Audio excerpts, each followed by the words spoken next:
But first, let me begin by clarifying the purpose of nonviolent communication. Its purpose is to help you to do what you already know how to do. Now, why do we need to learn something today that you already know how to do? Because sometimes we forget to do this. We forget because we've been educated to forget. Now, what is it that I'm talking about that we already know how to do? The purpose of this process is to help us to connect in a way that makes natural giving possible. Natural giving possible. What do I mean by natural giving? Let me do you a song to make it clear what I mean by natural giving.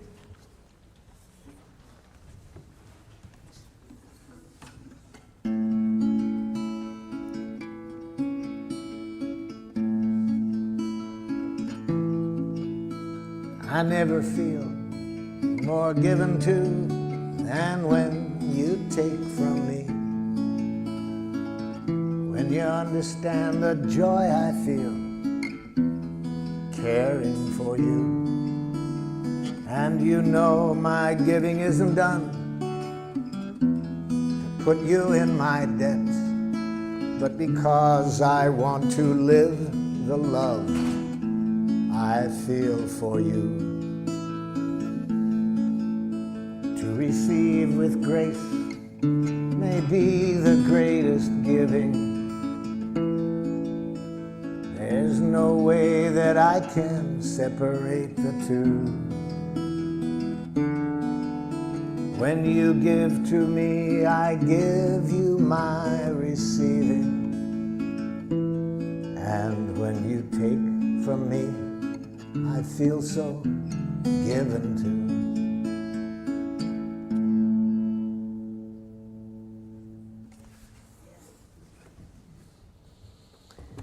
You all know that giving.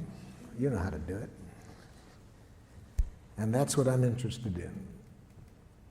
Remembering to stay with that quality of giving, moment by moment in any connection. But we also all know that it's easy to lose it. It's easy to lose that connection, so that instead of enjoying that quality of giving, which is possible every moment in every contact we have, in spite of how precious that is, we forget. And instead of playing the game that that song is about, which I call Making Life Wonderful, it's the most fun game I've ever heard. Instead, much of the time we play another game called Who's Right? Have you ever played that game? See. It's a game where everybody loses. So isn't this amazing that we all know about this quality of giving that the song was about? It's possible every moment. We find that the richest thing to do, and much of our life we end up playing Who's Right? Now, the game of Who's Right involves two of the most devious things human beings have ever come upon. One, punishment. See, because if you're wrong in the game of Who's Right, then you deserve to suffer. Can you imagine a more diabolical concept to educate people? So, if you haven't already abstained from punishment, I'm sure by the end of the day that will no longer be a part of your consciousness. No more punishment. You won't do it in your families. We'll get rid of it with criminals. It just makes things more violent. We'll find other ways to deal with other nations beside punishment. No more punishment. No more reward. It's the same game. See, it's part of the game of Who's Right. If you're right, then you get rewarded. If you're wrong, you get punished. No more. No more. It's created enough violence on the planet. No more guilt induction. See? No more shame. No more concepts of duty and obligation. Just what the song is about. Natural giving. So how did we get off target? We got off target, according to Walter Wink, a theologian who writes in his book, The Powers That Be. We got off target about 5,000 years ago. We got off target because we started to get some wild thinking. Wild thinking that human beings are innately evil. And when you believe that human beings are innately evil, then if things aren't going as we would like, what's the corrective process? The corrective process is penitence, you see. When people are evil, you think that the way to bring about change when people are behaving in a way you don't like is to make people hate themselves for what they're doing. So for these political reasons and theological reasons, we started to develop a language that I call jackal language. It's a language that cuts us off from life and makes it very easy to be violent. Very easy to be violent. In fact, in that book I mentioned, Wink says that domination cultures, one of the things you have to educate people is to make violence enjoyable, you see. And we've done a good job of that. We make violence enjoyable in our culture. The 2 hours a night from 7 to 9 when children are watching television the most, in 75% of the programs they watch, the hero either kills somebody or beats them up, you see. And when does this happen? At the climax of the program. We've been educated for quite a while to make violence enjoyable. So even though I think what that song was about is what is really closer to our nature, this natural giving, we've been educated to make violence enjoyable, and educated in a way we can even be violent to our children. So what is jackal language like? See, jackal language, as I've mentioned, is a language of moralistic judgments. You think in terms of who's right, who's wrong, who's good, who's bad. And when you mention change, yes, we want change at times. So how do you get change in the jackal system? Watch a parent try to bring about change in the child. This is a parent teaching a young child say one of the most important words in jackal. Say you're sorry.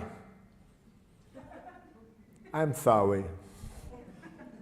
You're not really sorry. I can see it. You're not really sorry. I'm sorry. Okay, I forgive you. Can you imagine a game like that? Can you imagine a parent responding to a child that way? And if a parent is going to do that to a child in their own family, what are they going to do to people from other cultures who behave in a way they don't appreciate? So of course you're going to have violence wherever you have this kind of thinking. In cultures that do not have this thinking, you don't see violence, you see. So that's how we got off target. Even though we could be playing the game, make life wonderful each moment, we have been educated for quite a while to play another game, who's right. So what are the parts of this game of who's right? I've just mentioned one of them. One part is moralistic judgments, learning how to go up to our head and think basically in terms of right and wrong, good and bad, normal, abnormal. I learned this game very well. I speak several dialects of jackal. I grew up in Detroit. We spoke a rather harsh dialect of jackal. You might call it Detroit jackal. For example, if I'm out driving and someone is driving in a way that I don't like, and again, I want to install change, you see, I roll down the window, idiot! Now, theoretically, the person is supposed to repent. I confess I was wrong, sir. I will change the error of my ways. It's a great theory. It didn't work. I've tried it more than once. It doesn't work. So I thought maybe it was that particular dialect of jackal. So I decided to get the more cultured use of jackal. So I went to the university and got a doctor's degree in professional jackal. Now when somebody's driving in a way I don't like, I roll down the window. Psychopath! Still doesn't work. You see. There's another part of this language of Jackal. Amtssprache. Amtssprache. That's very important. You see, a language that denies choice, denies responsibility for our actions. I use the word Amtssprache for this part, having read an interview with the Nazi war criminal Adolf Eichmann at his trial for war crimes in Jerusalem. Eichmann was asked, was it hard to send tens of thousands of people to their death? And Eichmann answered candidly, he said, to tell you the truth, it was easy. Our language made it easy. That answer shocked his interviewer. And his interviewer said, what language? Eichmann said, in fact, my fellow Nazi officers and I, we had our own name for our language. We called it Amtssprache. Amt in German means office, and Sprache, language. I'd call that bureaucratic language. He was asked for some examples. Eichmann said, it's a language in which you deny responsibility for your actions. So if somebody asks you why you did it, you say, I had to. Then you don't feel so bad if you have to do it. You see, you're not responsible. But why did you have to, Jack? Superior's orders.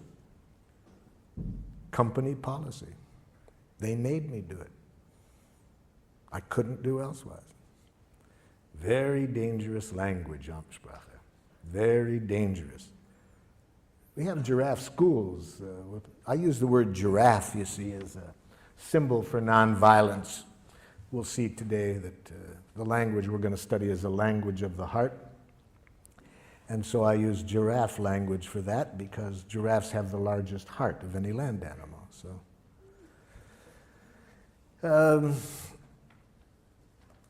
giraffe requires always being conscious of choice, you see. We never do anything that we don't choose to do. But I was teaching giraffe to a group of parents and teachers in one community, and we have giraffe schools throughout the world. We have 5 in Israel, 4 in Palestine, some in Serbia, and so forth. And in giraffe schools, of course, we want to make sure that certainly that the teachers and parents never use Amtssprache. One of the most dangerous languages in the world. To teach a child you have to do something. So I was saying this one time in St. Louis, Missouri, to a group of parents and teachers, and a mother got very upset. She said, but there are some things you have to do, whether you like to do it or not. It's our job as parents to teach our children what they have to do. I mean, there's things I do every day that I hate to do, but there just are some things you have to do. Well, I said, could you give me an example? She said, well, easy, there's so many, let me think. Okay, like when I leave here tonight, I have to go home and cook. I hate to cook.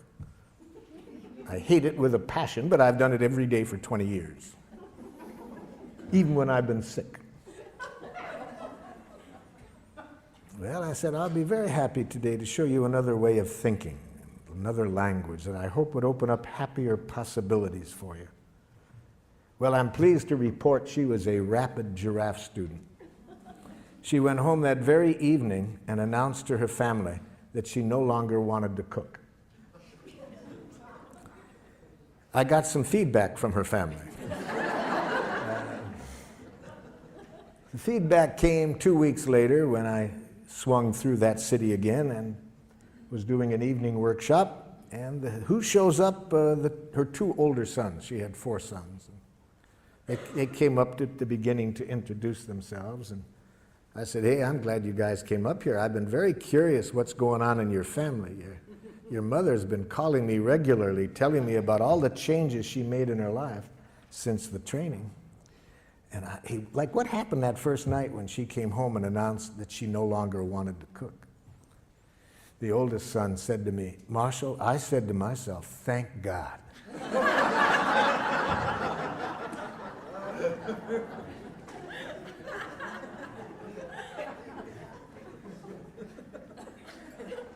I said, help me understand that one. He said, I said to myself, now maybe she won't complain at every meal, you see. You see, natural giving, what I started the day off with that song, anything we do in life that isn't coming out of that energy, we pay for it and everybody else pays for it. Anything we do out of fear of punishment, if we don't, everybody pays for it. Anything we do for a reward, everybody pays for it. Everything we do to make people like us, everybody pays for it. Everything we do out of guilt, shame, duty, obligation, everybody pays for it. That isn't what we were designed for. We were designed to enjoy giving, to give from the heart.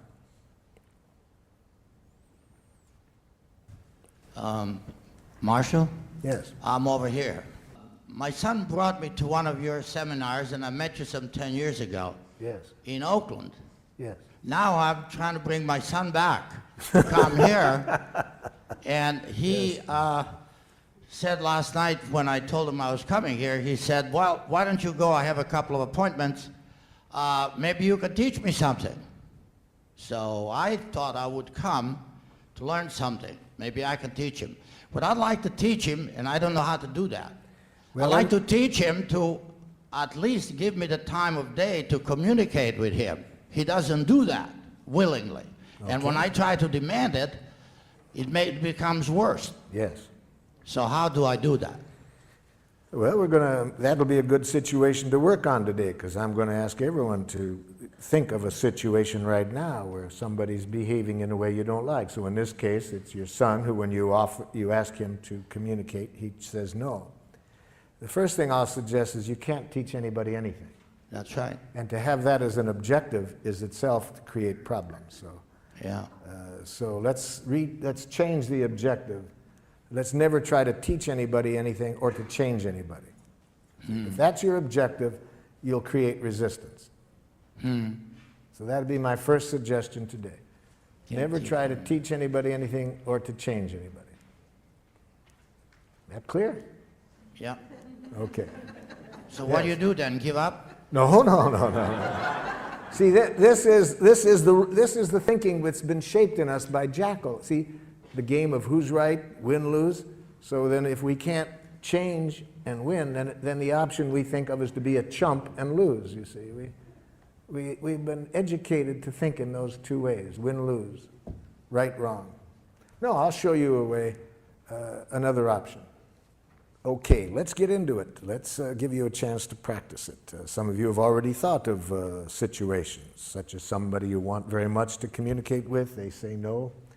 So, think of somebody at the moment who is behaving in a way that is not making life wonderful for you, and you'd like to get to the place that the song was about, where everybody's needs can get met and people are giving to one another from the heart, willingly, not out of coercion, you see.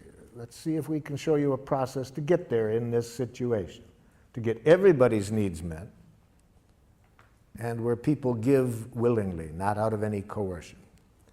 So maybe you are living at home. Maybe you choose today to work on a child that you are living with at home who says horrible, horrible Jackal things such as, no.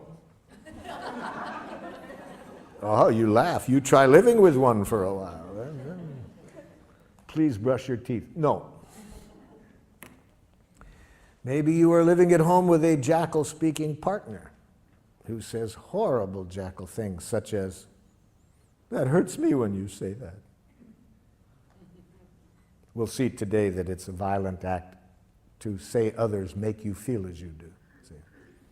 To imply that others can make you feel hurt or angry. Maybe at work somebody's behaving in a way you don't like. They come late. They're not producing as well as you would like. Maybe your next door neighbor has been sexually molesting children. Whoever you want to pick, somebody who's behaving in a way you don't like. And you'd like to see how we would arrive at the objective of creating the quality of connection that will get everybody's needs met through natural giving. That's our objective. Okay? Now, open up your materials to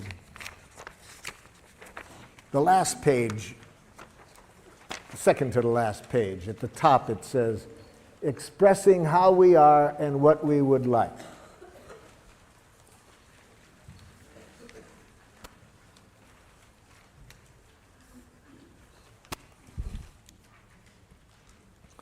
And it says under A, think of someone who does something that makes life less than wonderful for you.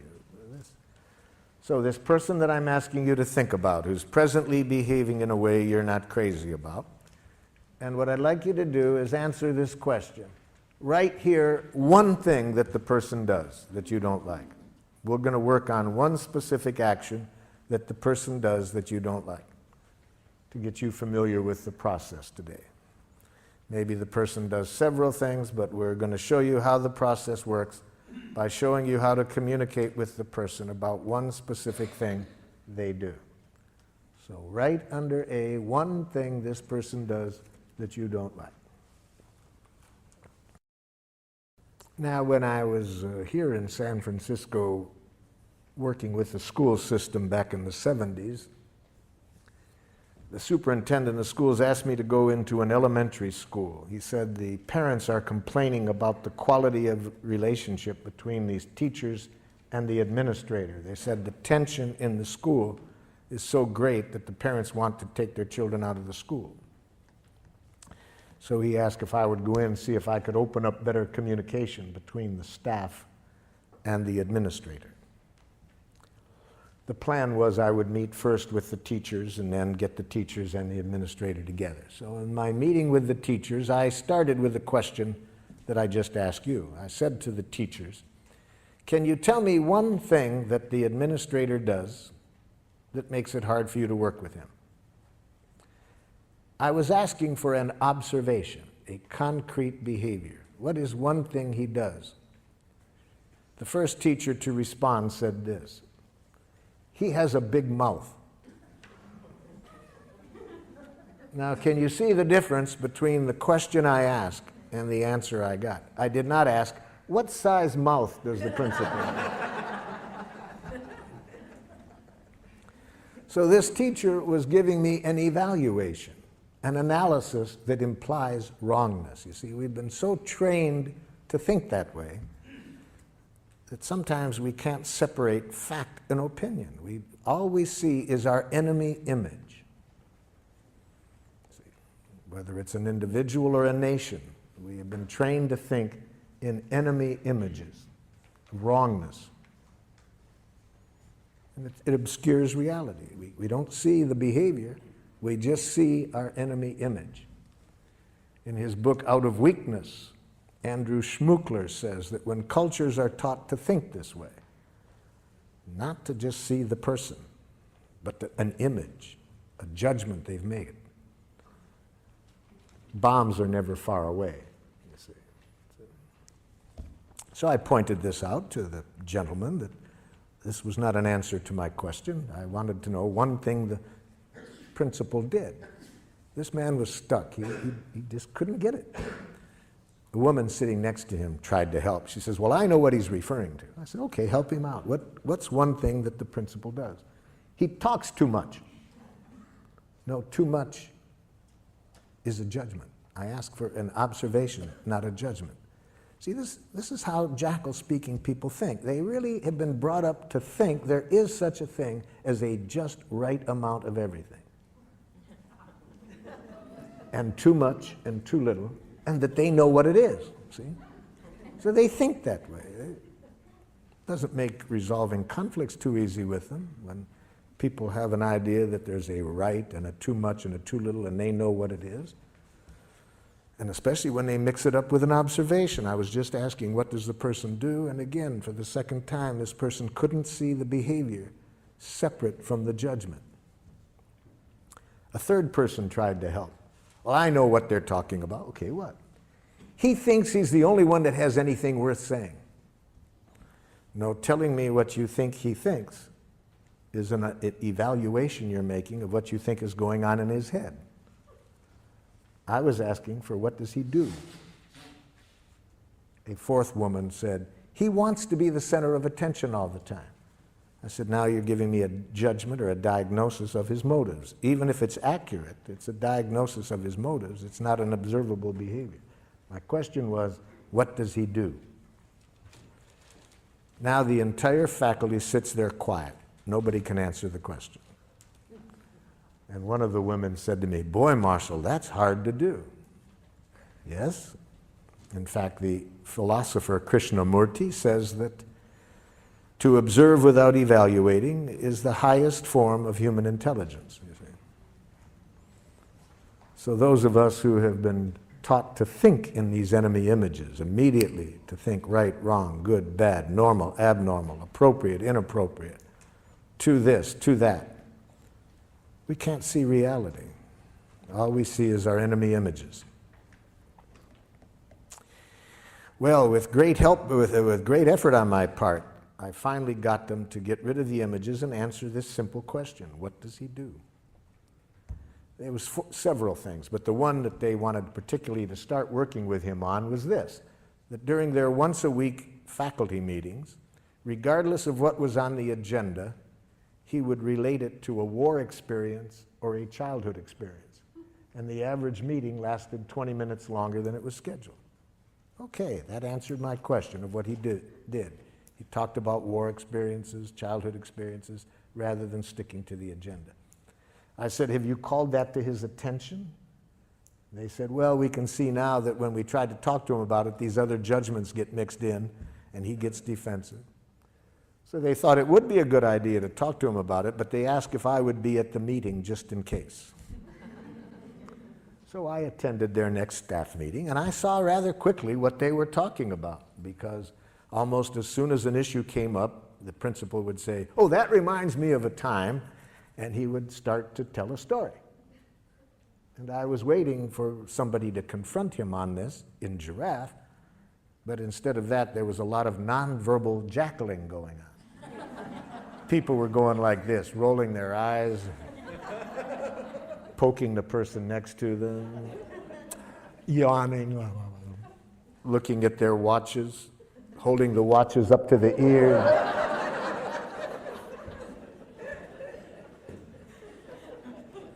And I watched this scenario going on for a while, and I said, excuse me, but isn't somebody going to say something? Now there's a silence, and the man who spoke up in our first meeting, I could just see him getting his courage up, and he looks at the principal and says, Ed, you have a big mouth. So let's see if whether what you wrote down answered the question I asked. Is it an observable behavior, or did you mix in any evaluation? And my two friends here will help us to make this evaluation. This animal has been taught to, somewhat like a police dog, to sniff out narcotics. If there's any jackal mixed in, he will howl. If you answered the question, this animal will dance. So, sir, what did you write down? My dad blames my wife for my choices. He does what? My dad blames my wife for my choices. Yes, blames is a judgment. See, that's already putting evaluation into it. Dad, do you see yourself as blaming her? No, I see myself as calling attention to the facts. So see, Dad doesn't see that as blaming. No, I'm educating. Thank you, Dad. Yes, okay. So how do we say it? See, we need a direct quote. We need to give to make it an observable behavior, we need to say, my father says what? All of his problems. You are responsible for all of his problems. Wait a minute. He says this to the wife. You are responsible for all of his problems. That's it. Yes, okay, that's a direct quote. That's what he says. That's giraffe language. You made a direct quote, okay? See, as soon as you have the word blame in your consciousness, it's going to change the whole energy with which you approach the person, because you're basically making a judgment of them as blaming, which everybody knows is wrong. You see. Yes? I have the mic. Oh, excuse me. Lately, my son is not doing his history homework. Okay. My dad makes harsh judgments and insulting remarks. Oh my God, you've killed my poor jackal.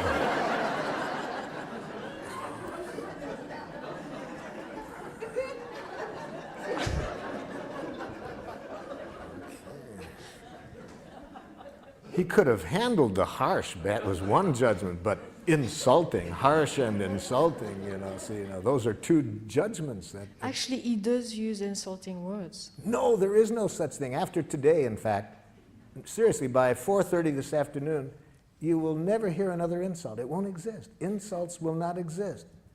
I'm going to show you to use some technology today that takes insults and criticism out of the waves, airwaves.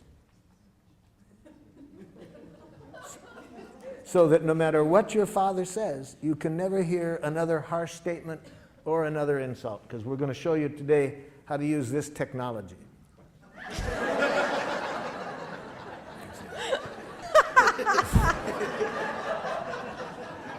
And with this technology, it will be impossible for you to hear criticism, harsh remarks, insults. With these ears, all you can hear is the only thing human beings are ever saying. Please and thank you. See, that's all. We're going to show you today that all what used to sound like criticism, judgments, blame, are simply tragic, suicidal expressions of please. My brother Yes. yells at me to get in the car to go to school, and then he makes me late to school. Who yells? See, but you see, yells is a kind of a little bit of an evaluation. He speaks in a tone of voice. Yeah. You see. Okay, it's the tone of voice. I was asked at Lincoln High School. Is there Lincoln High School in San Francisco? Yeah. Many years ago, I was asked to work with the faculty there. They were having a lot of tension amongst the faculty, racially, ethnically. There was a lot of tensions, and the superintendent asked me to work there, and I started the day asking, tell me something that somebody else on the faculty does that you don't like. Man turns to the woman next to him and says, I don't like it when you yell in our faculty meetings. She says, who yells?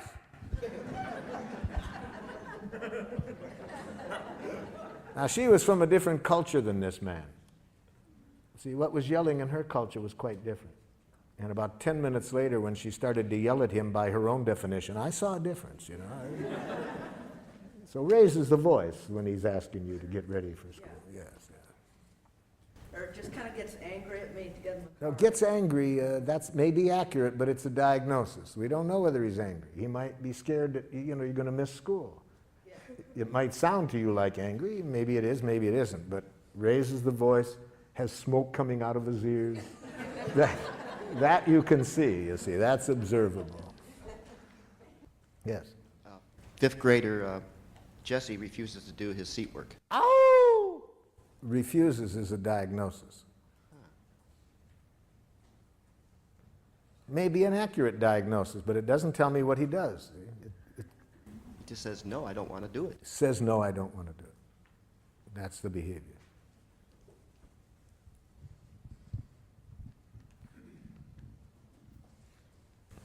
My husband doesn't tell me things which will affect me deeply. Okay. It's the first jackal husband I've ever heard of. This is a new experience for me today. A student in my class incessantly talks loud, won't stay seated, or keep his hands to himself. I hear about 3 judgments in there. Let's go over it slowly, because I hear 3 diagnoses. Say it again, so we'll hear the 3 diagnoses. Incessantly talks loud. Loud is your interpretation. Louder than you would like. If you want to say it, put it that way. Louder than I would like. Won't stay seated. Won't is a diagnosis. Doesn't stay in his seat after I've told him to. He might in the future. We don't know whether he will or not. So that's a diagnosis. Doesn't at the moment. Doesn't when I ask him to stay in his seat. And does not keep his hands to himself. And does not keep his hands to himself. Mm-hmm. Okay. Since coming to the introductory presentation on Tuesday night, I've been very aware of hearing evaluations. Yes. In myself and especially in other people. And so I started to wonder, are all of those violent communications, or would there be a way that some of those are, according to this model, nonviolent? I would say that any evaluation of others that implies wrongness is a tragic expression of an unmet need.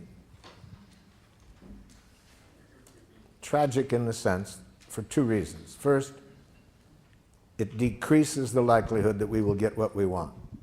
Even if we don't say it out loud, even if we think it, if we are even thinking that what somebody else does is wrong, it decreases the likelihood that we will get what we want. And second, it increases the likelihood of violence. So what could be more tragic than that, than expressing ourselves in a way that gets in the way of our getting what we want and increases violence? So anything that we want to say that implies wrongness on the part of the other person, I'm suggesting, is a tragic, suicidal expression of an unmet need. Say the need. Learn a need consciousness, which is what we're going to get to now, you see. That's how we evaluate in nonviolent communication. We evaluate from the heart. We make judgments, but we make need-serving judgments. We judge whether what people are doing is meeting needs or not. We don't moralistically judge the person for what they did. We judge whether it's serving life or not, because needs are our direct connection with life. They're the life that's going, needs are the life seeking expression within us. So we evaluate with reference to that. And that requires two kinds of literacy, feelings and needs. So let's be sure that we are all speaking the same language when I use the term feelings and needs. So under B, it says, imagine that you are talking directly to the person and express how you feel when the person acts in the way described above. And use this form. Again, we're talking to the other person, we're telling them now what they did, and we say, when you do this, I feel how? How do you feel when the person does what you wrote down under A? Write that down.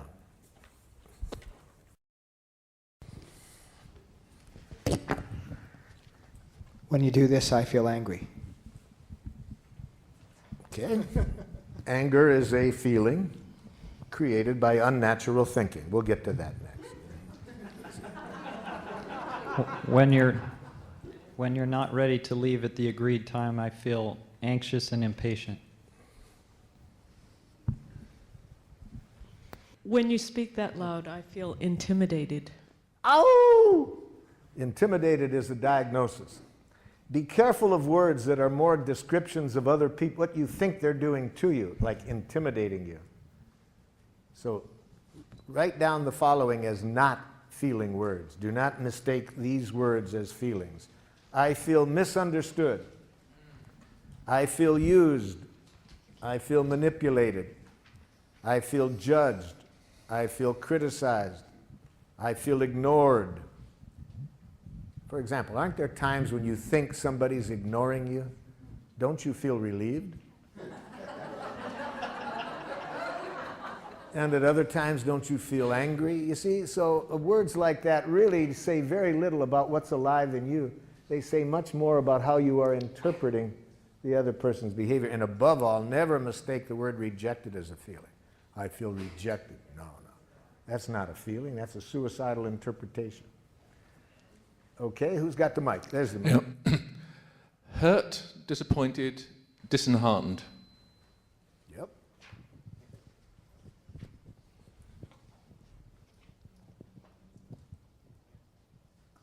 Feel angry and betrayed. Angry, yes. Oh, for betrayed. Betrayed is one of those words like intimidated, ignored, misinterpreted, used, manipulated. It's more a diagnosis of the other person than a feeling. What about contracted? Contracted? If you mean tense and like that, okay, if it's that. When you call me up and speaking loudly tell me you're going to cut off funding, I feel angry and scared. Mm-hmm.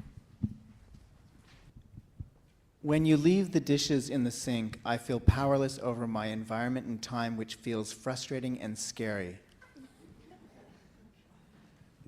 When you start talking loudly in the middle of my sentence, I feel hurt because I think you are not listening to me. Yeah, the feeling is great, but you're going to lose it when you follow the word feel with the word because I think.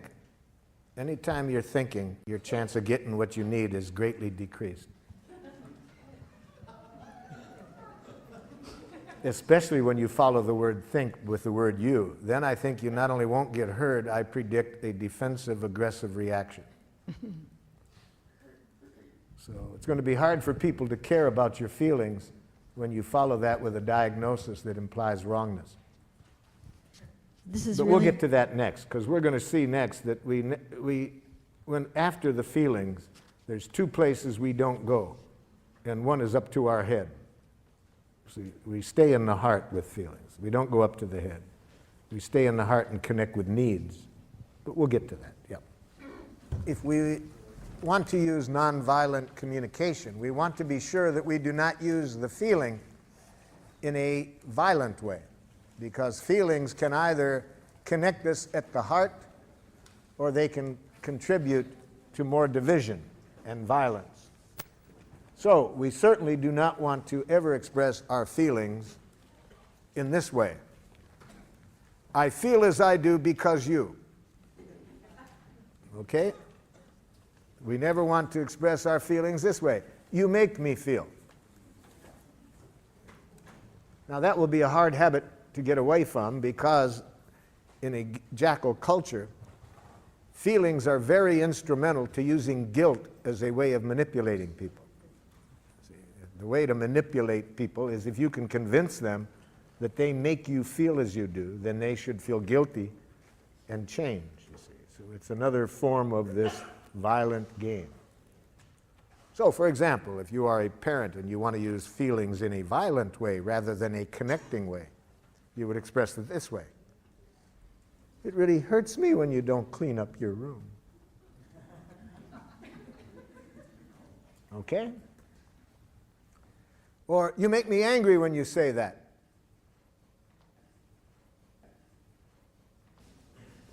I was talking during the break about one of my happiest days as a parent was when my oldest son went to a jackal school for the first time. He had gone 6 years to a giraffe school that I had helped create. And, but then I wanted him to learn how to enjoy jackals as well. So, and in giraffe schools, we also want to be aware that the children are not always going to be in this setting. So we want them to learn how to stay with their own values regardless of which structure they're in, you see. So he comes back the first day from school, and he looked less than happy. And I said, how was the new school, Rick? And he said, it's okay, Dad, but whew, boy, some of those teachers, Dad. I said, what happened? He said, Dad, I wasn't even in the front door, really. I was halfway through the front door, and some man teacher comes running over and says, my, look at the little girl. Can you guess what the teacher was reacting to? Yeah, my son's hair was down to his shoulders. See, in a jackal school, as we all know, authority knows what's right. See, there's a right way to wear your hair as a boy and a wrong way. A right way to do everything, and who knows? The teacher. And then what do you do if somebody doesn't do it? You use shame, guilt, and so forth. You use the word girl as though it's an insult. Welcome to jackal land. So I'm getting burned up, ready to go do a little bat therapy with the teacher. And,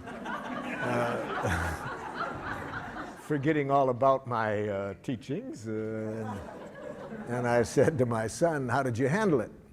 He said, I remember, Dad, that what you said, that when you're in that kind of environment, never give them the power to make you submit or rebel, you see. So one of the things we want to teach children very early, no matter what structure you're in, never lose track that you are free to choose what you do.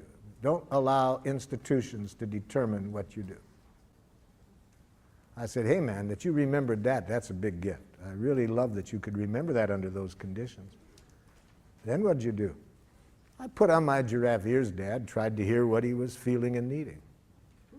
I said, you remembered to do that? What did you hear? Pretty obvious, Dad. Looked irritated, wanted me to cut my hair. Hey, wow, man, I'm really glad you could remember that. How did that leave you feeling? I said, Dad, I felt sad for the man. He was bald and seemed to have a problem about hair.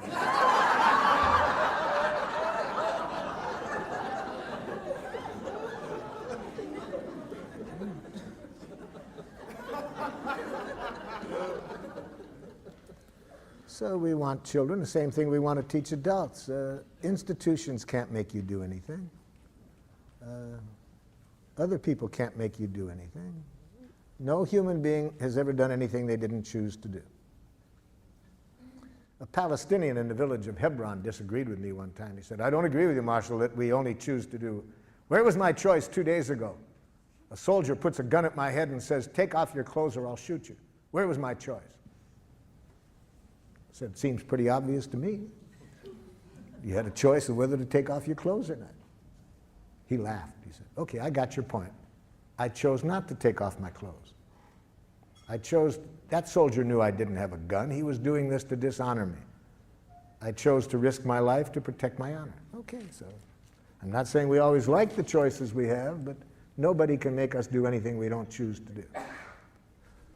So I said, apparently the soldier also chose not to shoot you, or else he was a very poor shot. My children taught me this about nobody does anything they don't choose to do. From the time they were 2 years old, they educated me that I couldn't make them do anything. All I could do is make them wish they had. And then they taught me another lesson, that any time I would do that, they would make me wish I hadn't made them wish they had. You see. They taught me that violence creates violence, you see.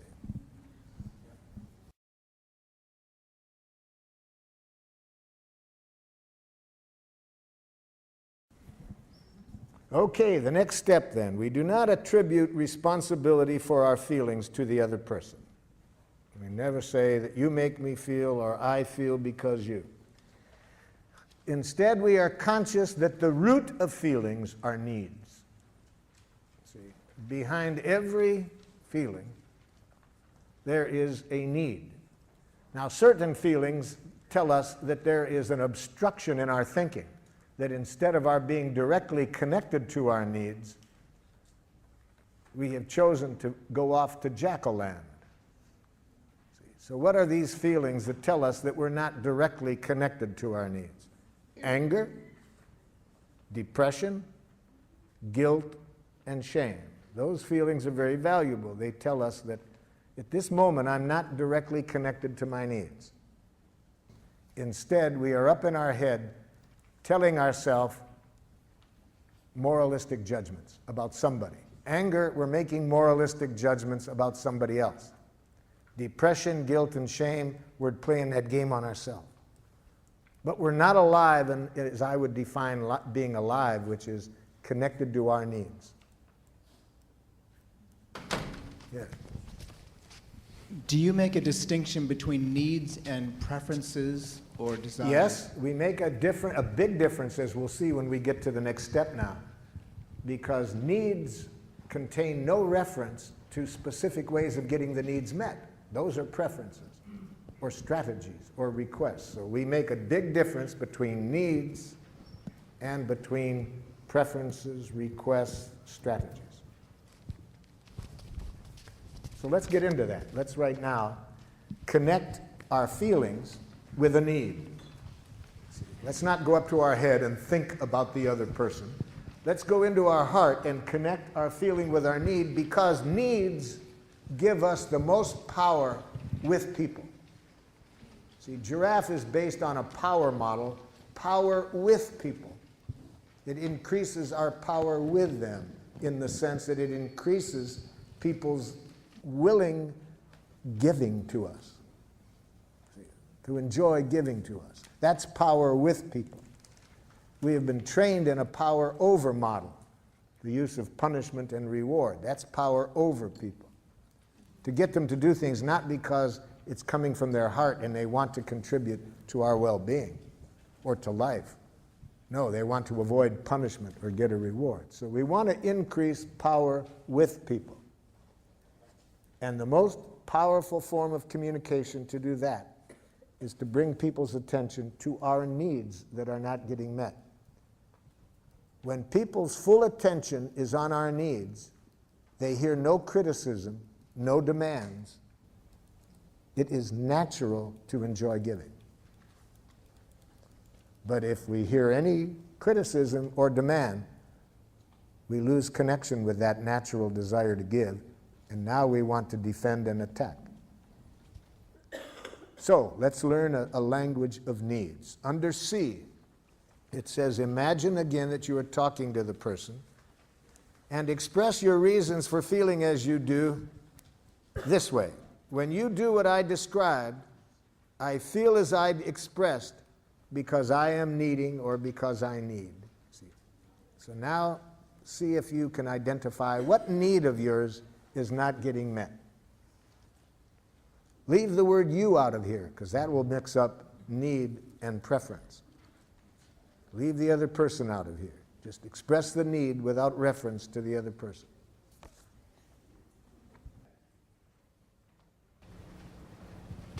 All needs are universal. Every human being in the world has the same needs. So you can look at what you said and see whether this applies. You see. So if what you wrote down is a true need, every other human being in the world has that need. We're all created out of the same energy. So we really see this at the level of needs. All human beings have the same needs. What differs immensely is the strategies that we have been educated in for meeting the needs. Different cultures educate people to meet the needs in a different way, but the needs are the same. Who wants to check theirs out? Okay. To know that you are responsible and honest.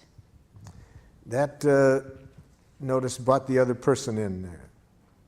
I have a need to know that you are responsible and honest. How do we express the need without bringing the other person in there? See? Now, we can bring it in one way. I have a need for your happiness, for your protection. We can say that. Okay. See, but not the way you're saying it. Yes? I need to be seen and heard as who I truly am. I have a need to be seen and heard as who I truly am.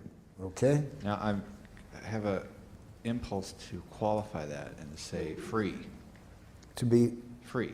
I have a need to be. The last word in that sentence is who I truly am, free. I have a need, who I truly am, to be free. Yes, that's a need we all have. The important thing will come out when we get to a request, because that's a request that only you can meet. Other people can't do that. They can't meet that need. So if you don't know how to meet it for yourself, for freedom, you won't have that need met. I'm feeling a bit frustrated because I'm noticing that everything is a strategy. In other words, mine is a need for an aesthetic environment. But underneath that, there is a need for serenity. And my serenity doesn't come from the environment. So this entire request, starting at A, is a strategy to get something called serenity. Okay, that's a need then. I have a need for certain peace, but isn't there a need in there for certain aesthetics that will... Right, but it crumbles the house of cards for me of wanting the sink not filled with dirty dishes. Help me understand that. Why wouldn't if you have a need for serenity... But serenity doesn't come from a clean sink. Okay, then we haven't got the right need then. Or then it's not that you want the sink cleaned out. But I'm projecting that need onto the sink, thus onto a behavior of someone else. Well, the other person's behavior can be getting in the way of our need getting met. If the dishes aren't done, and it could be some needs of yours are not being met by that. Then you have to identify what the needs are that are not getting met. I'm not sure. I'm really not sure that I'm not basing an assumption that by having that sink clean that I'm going to have serenity, and I think it's a false distinction. Well, the nice thing about being clear about our request is we can test it out. If I say, for my need for serenity, I'd really be grateful if you would clean up the sink.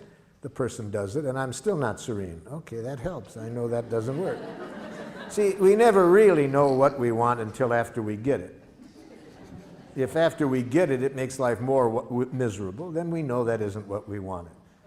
If it makes life more wonderful, then we know that is what, a strategy that will meet our need. That's what makes life fun. We never know what we want until after we get it. That's why Paul Tillich, the theologian, says that Christianity requires the willingness to sin courageously. You ask for what you want, hoping to meet your needs. You get it, it makes life worse. Okay, now I've learned that isn't what I want. Wouldn't it be boring to know what is wrong? Yes? When you do what I described, I feel as I expressed, because I need respect and acknowledgement, and I need to be able to feel safe in my job environment. I hear needs in there. Yes.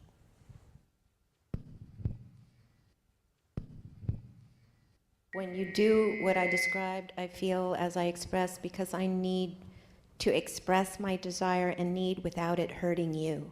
No. Now we No? got a bunch of stuff Oh, in there. shoot. If you want to avoid hurting other people, the only way I can offer you to do that is to become a nice, dead person. Yeah. Because if other people have jackal ears, they can get hurt if you have heartburn. So would I just cut off that second half?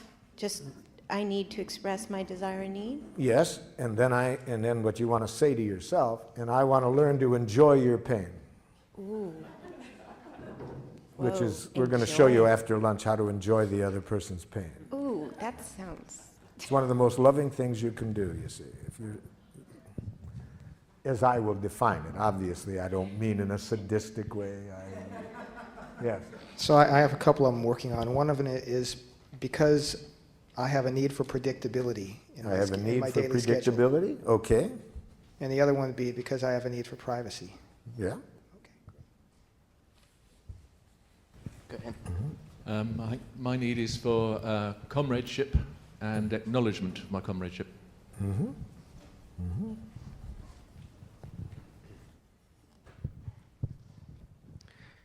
I have a need to memorialize the life of your father, and in doing so, honor the life of your entire family. Have a need to honor this life, yes. I have a need to have communication with other people that is open and supportive of life. Need for supporting of life, openness, okay? Mm-hmm.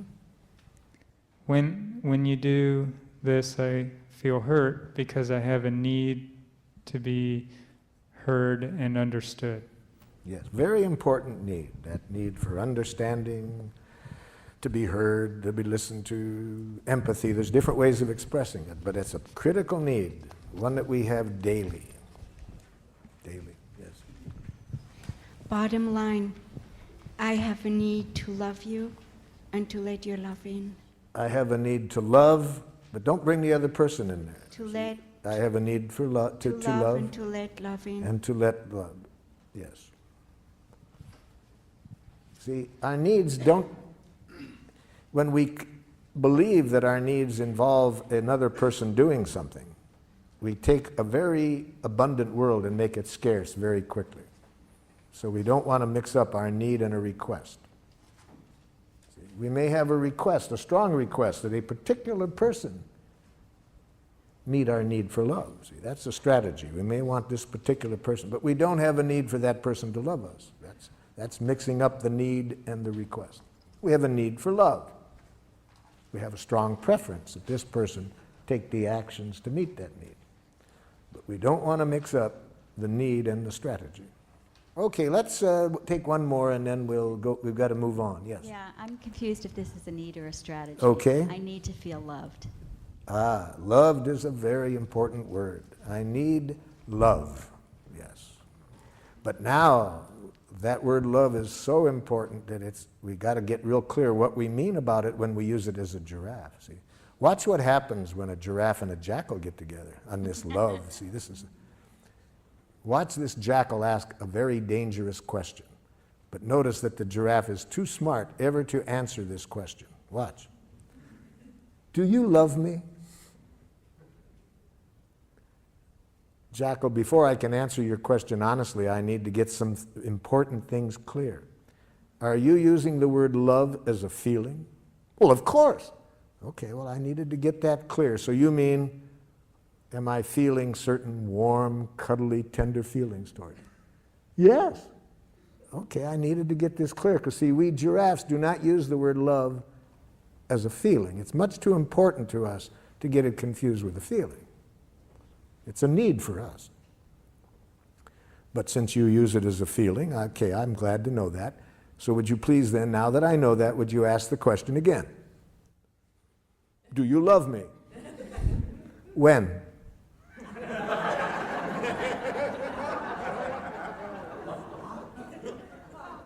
When? Well, I want to be honest. I can see how important this is to you, but how can I be honest with you about what I feel toward you without reference to a specific moment? Feelings change every few seconds. Life is changing. Feelings are part of life. So I'd have to know a specific time and place to ever answer your question of how I feel. What about right now? No.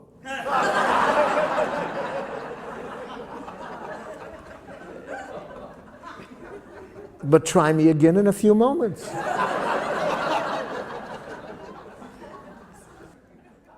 So you see, to a giraffe, love is a need, and it's a need for which we must be very clear about what requests do we have of other people to meet that need. Now, watch what happens with reference to that if we're in a love relationship with a jackal. I want you to love me. Oh, so you have a need for love, jackal, and you're giving me the honor of wanting me to meet that need. Yes. I really see how important the need of love is, so I want to be clear what you would like from me to meet your need. Could you tell me what you are requesting of me to meet your need? Now, the poor jackals, they don't live in the moment, you see. To make a clear request, you have to live now. You have to be clear what you want. So watch how the jackal handles this. So could you tell me what you want me to do to meet your need for love? Oh, you know. No, I'm not sure I do. I really see how important this need is for you, so can you tell me specifically what you would like me to do to meet your need for love? Well, it's hard to say in so many words. If it's hard for you to say, jackal, can you see how hard it will be for me to do? I never thought of that. So what would you like me to do to meet your need for love?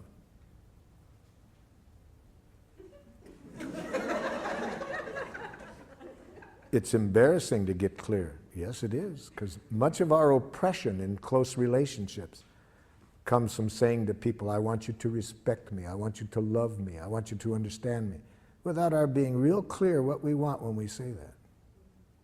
So what are you wanting, jackal, when you say you want me to love you? I want you to guess what I want before I even know what it is.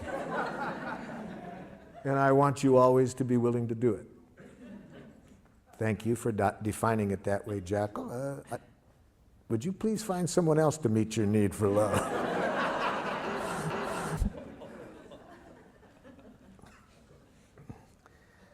Most jackals that carry that definition of love around with them find out how impossible it is to meet on about their 5th divorce. You see, they keep thinking that they're going to find the right person to love them, not realizing the problem is how they're defining love and what they want from other people to meet the need for love, to see that it's impossible to meet that need. Which brings us to the next step in the process, how to make clear requests after we have expressed our unmet need. And a clear request defined in giraffe is, first, it's a positive action. We say what we do want, not what we don't want. So a woman gave me a very good example of what happens when you say what you don't want. In a workshop, she said, "You've really helped me understand what happened recently, Marshall. I said to my husband, I don't want you spending so much time at work. And then I got furious with him when he signed up for a golf tournament."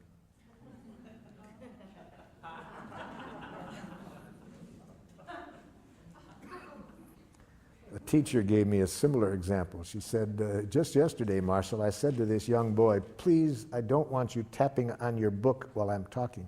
So he started to tap on his desk. Saying what we don't want doesn't make clear what we do want. But worse than that, if we frame our objectives in getting rid of something, it leads to violence very often. It makes violence seem attractive when we try to get rid of something. For example, I was working with some teachers in a school in Rockford, Illinois. Their observable behavior they wanted to work on is, on the average, every 3 months, 38 broken windows in the school.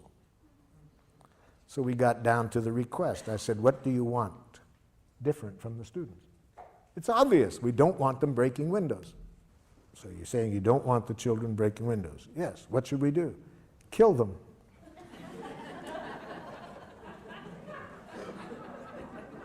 Research has demonstrated dead children break no windows.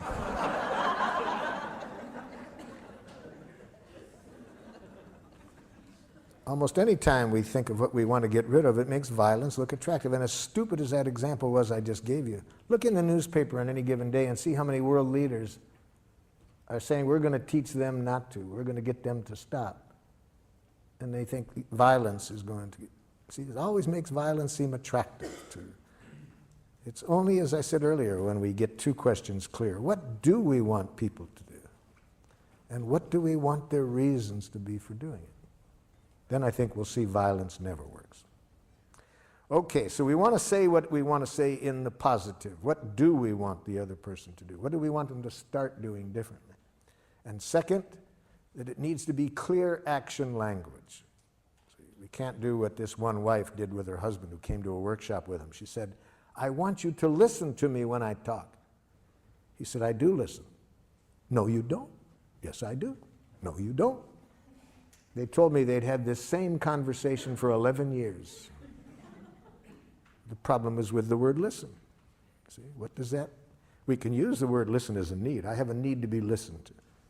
But when we move to request, we need to speak action language. What specific action do we want this person to take? We can't use the verb to be. I want you to be more friendly. Not doable.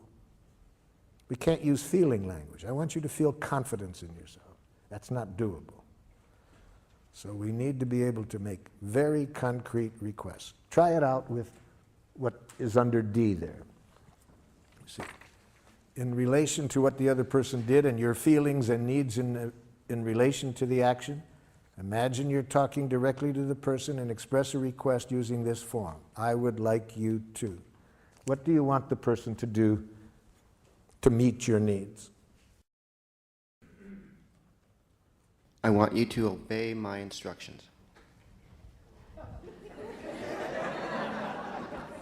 Let's use the word, I want you to do what I told you to do. I want you to do what I told you to do. And if you were a giraffe, you would give that to the person with a little card that said, "But please do as I requested, only if you can do so with the joy of a little child feeding a hungry duck. Please do not do as I request if there is any fear of punishment motivating you. Please do not do as I request out of a hope for reward or that I will like you if you do. Please do not do as I request out of guilt, shame, duty, obligation.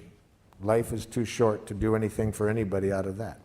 So what I'm getting at is when we do make a request, we want it to be sure that the person trusts it's a request and not a demand. So we'll come back to that, but let's just work on the clarity of the request to begin with. Yes, so what is your request? I would like you to do what was agreed upon. Okay. Give me the space to complete my thoughts. Oh! Too vague. Give me the space. Let me complete my Let me thoughts. is not doable. Let me show you what I mean. A woman said to her husband, came to a workshop, I want you to give me the freedom to be myself. He says, I do. No, you don't. I said, hold it, hold it. Give me the freedom is not doable. Let me? No, that's not doable. Allow me? It's not doable. What do you want from him when you say, give you the freedom to be yourself? It's embarrassing, yes? What? Say it. Oh, it's embarrassing. Say it out loud. What do you want when you say all of that? I want him to smile and say it's okay no matter what I do. Okay, now you're honest. You see, so what do you want? I want to express myself. Yes, you can do that. Nobody can stop you from expressing yourself. So I'm getting interrupted. You want the other person to wait until you finish speaking? Yes. Before starting? Yes. Okay, that's the doable action. So how do we know? You can only tell whether it's a request or a demand by how I treat you if you don't do it. That's what tells people whether we are making requests or demands. What is their memory of how we act when we don't get what we want? If people have in their memory any punishment on our part in the past when they don't do what we want, any blame, it will now be hard for them to trust that we are making a request and not a demand. It will take the joy out of giving to us. So let's follow that example a little bit more for me to show you what I mean. So I say to you, I'm really lonely this evening and would have a need for some company. Would you be willing to spend the evening with me? And you say, Marshall, I'm really preoccupied with some things at work and would really need some space to myself this evening. Could you find someone else to be with you this evening? And here's my reaction.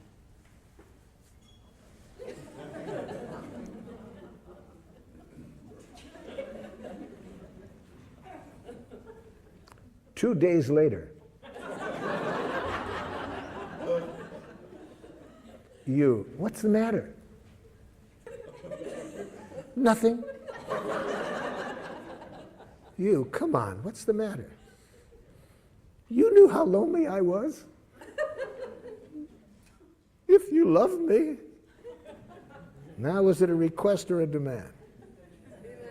See, so we can't tell from how nicely it's asked. We need to see how the person treats us when we don't do what they want. That's when we trust that they make requests or not demands. So we are going to pay for every time in the past when we used any coercive means to get what we wanted. So now at least we don't want to pay for that anymore. We want to be sure that whenever we make a request, it is a request. Now that doesn't mean the other person will trust it, even if it is, because unfortunately, there's been so much coercion in our world that even if we are making a sincere request, the other person might hear a demand. I was working in one school system with a group of students that the school district labeled as socially and emotionally maladjusted. Now, from what you've learned today, was that a jackal school system or a giraffe school system? Yes. It sounds like in your example that the person was really disappointed or really let down. Not let down, that's a diagnosis. Okay. They're really Disappointed. Really hurt. Okay. So how could they have expressed that without being a demand, but not suppressing the fact that they're really disappointed? They could say,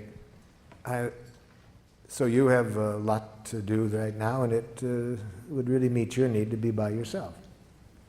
Yeah. And the kind of mood I'm in right now, I really trust that you would meet it better than anybody else I know. Is there some way that we could find to get your work done and still meet my need for connection tonight? That's what we call dogging for our needs. You see? That shows respect for the other person's needs. I'm not trying to use any guilt or manipulation, right? I'm just trying now to find a way to get everybody's needs met. Okay? So then So then if the person can't find replacement? If the person cannot think of somebody to replace them, it will not be a problem. It will only be a problem if I put on these ears and receive in what they said a rejection. You see, if I hear a rejection, that's the problem. It's not okay to say I'm disappointed? You can say I'm disappointed as long as you don't say you disappoint me. And as long as you don't stop after saying I'm disappointed. See, I'm disappointed. That's just another way of saying you disappointed me. "Ah, I'm disappointed." We always have to end a feeling. At the very end of it is going to be a request. See? So we don't just say I'm disappointed. We'd have to say, we have to take responsibility for asking for what we want. Given the other person has this other need, okay, what do you want then from them? Well, the jackal doesn't like that game. They don't like to have to be responsible for what they want. They'd rather say, well, if they love me, you see, if they were any kind of friend, I think it's only fair that they want to control by guilt, shame.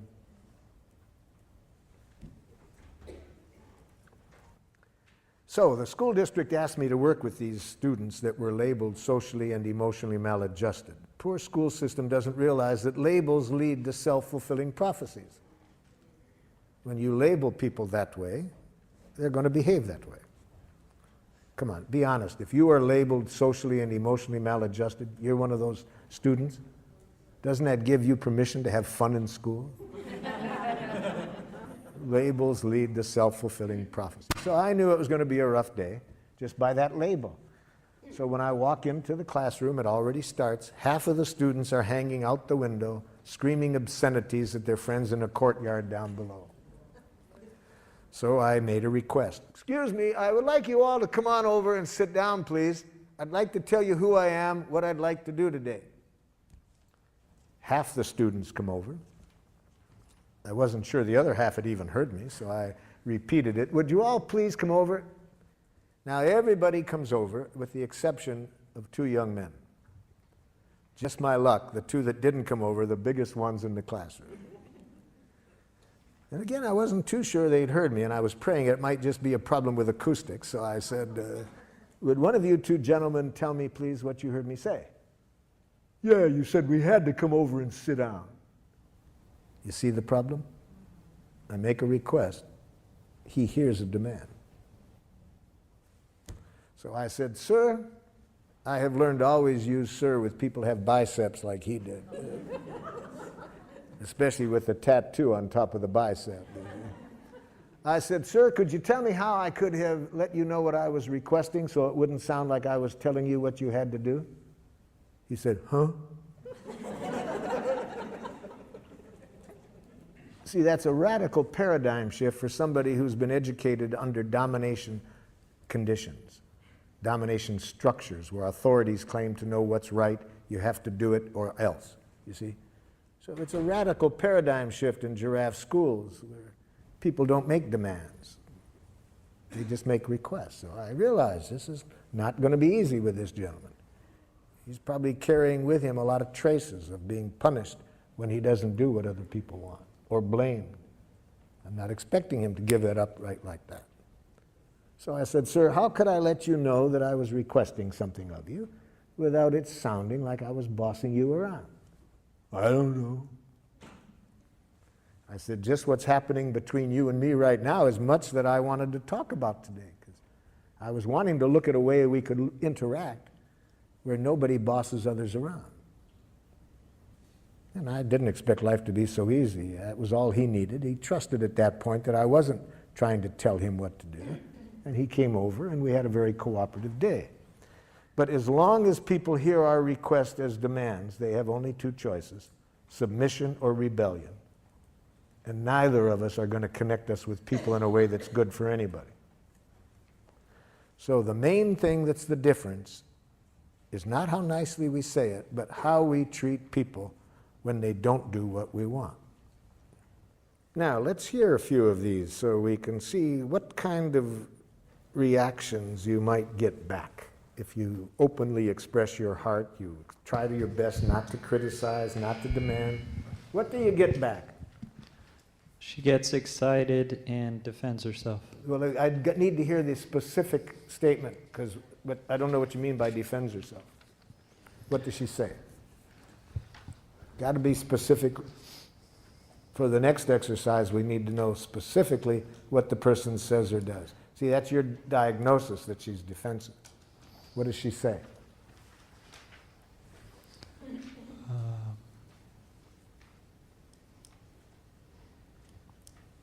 Sometimes things happen and I'm not ready to leave when we agreed. Well, sometimes things happen and I'm not ready to leave when I agree. Okay, that's what the person says. I can't do that because I have a hard time connecting with people as partners. I can't do that because I have a hard time connecting to people as partners. This is their response back? Yes, What what did the person respond back? he says, nothing I do is ever good enough. Nothing I do is ever good enough. Okay, here. I Mm-hmm. guess I should go through the whole thing. She says she doesn't like the way I wash dishes or make the bed. Yes. I feel angry and resentful. Yes. I feel as I express because I need to be accepted for my willingness and ability to do a job the way I do it. Yes. I would like you to acknowledge my work positively. Even if I don't feel like it? How do you want me to, how would you like me to respond positively when an idiot could do a better job making a bed than you do? Okay, that's the last thing. She would say that she can't because I never do it the way it should be done. Yeah, so the problem there is with the present request. What do you want from this person? I think what you want is this. I'd like at least some gratitude expressed for my willingness to do what I did. And if I could get at least the gratitude for that first, I could better hear how you would like me to do it differently. Would that be closer? It'd be closer, but I'd still like her to accept the way that I do it. What does accept mean? Now we got to translate accept into a doable request. What if this person has a sense of aesthetics? You see, I can already tell what the problem is in your relationship. I've already made a diagnosis. You want to hear my diagnosis? Okay. You are a slob and she's a neat. See, there's these two kinds of people in the world, slobs and neats. And for some reason or other, they always live together. It doesn't make sense to me. You see, there's so much of this goes on every day about how to wash the dishes, how to make the bed. Now, I'll give away which one I am. I once cleaned the house immaculately. And my partner came home and said, I thought you were going to clean. True story, true story. So you know what I am, right? I wrote her a song that night that goes, if you wonder about the cause of my domestic distress, it's that my partner is antiseptic and I'm a total mess. Last night at 2 a.m. I had to go to the head. In the time it took me, she made the bed.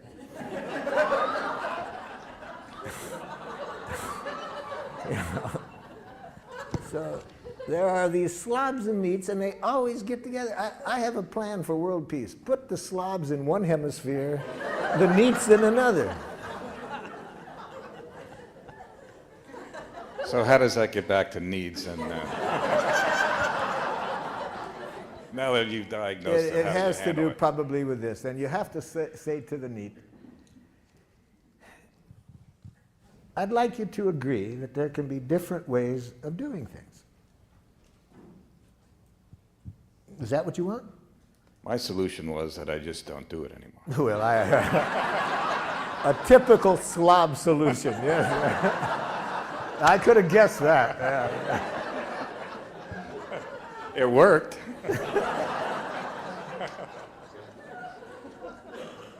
I would really like some acknowledgement. First, I'd like some expression of gratitude for what I did.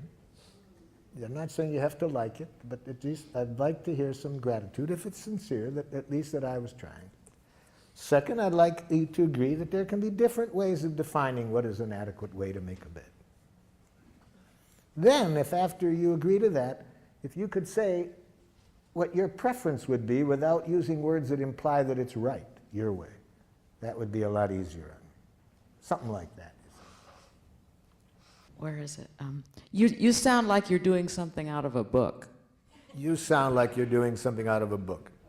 Talk like a real person. Don't use any of this psychology crap on me. Something like that. Yes, yes, yes. Especially they're going to say that when you're a baby giraffe, you know, because you're trying a new way and it's going to take a while and it's going to go slowly. And when I was first learning this, I was having a conflict with my oldest son, and I was sounding like it was coming out of a book. I was having to stop and think everything I said. And the poor guy, he had his friends waiting for him, and he said, "Daddy, it's taking you so long to talk." I said, "Let me tell you what I can say quickly. Do it my way or I'll kick your ass."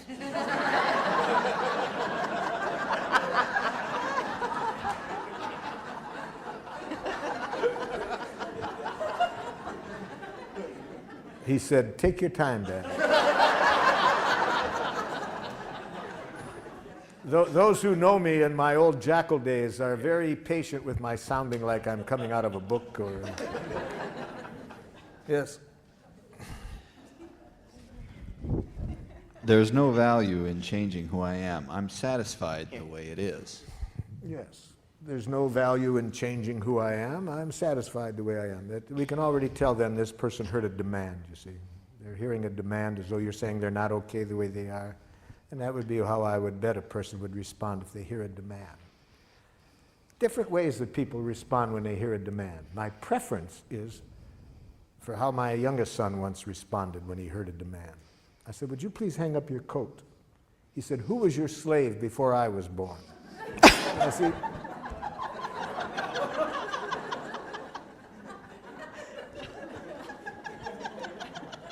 I like that way because I know he hears a demand then, right? It's pretty clear. Now, then there's other people who it's harder to guess if they're hearing it as a demand. For example, you say to them, "Would you please come over and just sit on the couch with me and talk with me?" The person goes like this. Okay. Now, if you're smart, you'll say, "Oh no, stay away." They're hearing a demand, you see, but they're giving in. But the worst case scenario, this is the dangerous one, you see, is if the person hears your demand, your request as a demand, and they respond this way. "Oh, sure, I'll do it." And they do it. But they did it to buy your love. They did it because they were afraid that if they didn't, you wouldn't like them. Now, how will you find out? You'll find out eventually. You might find out like this one woman did who showed up at my door in 2 in the morning. 2 in the morning, my doorbell's ringing one morning. It's pouring rain outside. And this woman, not 8 months pregnant, crying. I said, come in. I sit her down in a chair. What's going on? I didn't know how she got there, but she told me that her mother had been in a workshop with me a month before, and she had just called her mother up to tell her about what happened, and the mother said, "Oh, there's a man in your town that you might want to go and talk to." So that's how this woman shows up in my door at 2 in the morning. Now, what was the problem? Earlier, she said, I just made a little request to my husband tonight, and he said, "Get out." We've been married 8 years. He's always been so loving, so kind. He's done everything I want, and now he says, "Get out." Already I knew what the problem was. He was a yes-saying jackal. He hears somebody he loves wants something, and he feels he has to do it to buy love, to prove that he's a loving person. And so how does she find this out? It took 8 years, but then she pays for it one night. And I know I was right. How do I know I was right? I got him out of bed. Why should I be up at 2 in the morning talking to his wife while he's sleeping? So I call him up and invite him over, and sure enough, you see, he was a yes-saying jackal. He just didn't know how to say no. So he had been giving in, for all these years, and then finally this night he snapped. So that's how you find out. After 8 years, she found out that he was hearing demands and lovingly giving in to them. You certainly don't want to ever receive those messages, any one that you've just responded to. You never want to hear what the other person thinks. Never hear what a jackal-speaking person thinks. You'll live longer. So certainly after lunch, we're going to say, do not hear what the person thought. Whatever thoughts they expressed, never hear what a jackal-speaking person thinks, especially what they think about you. So we'll show you other options than that. We'll show you how never to hear a criticism.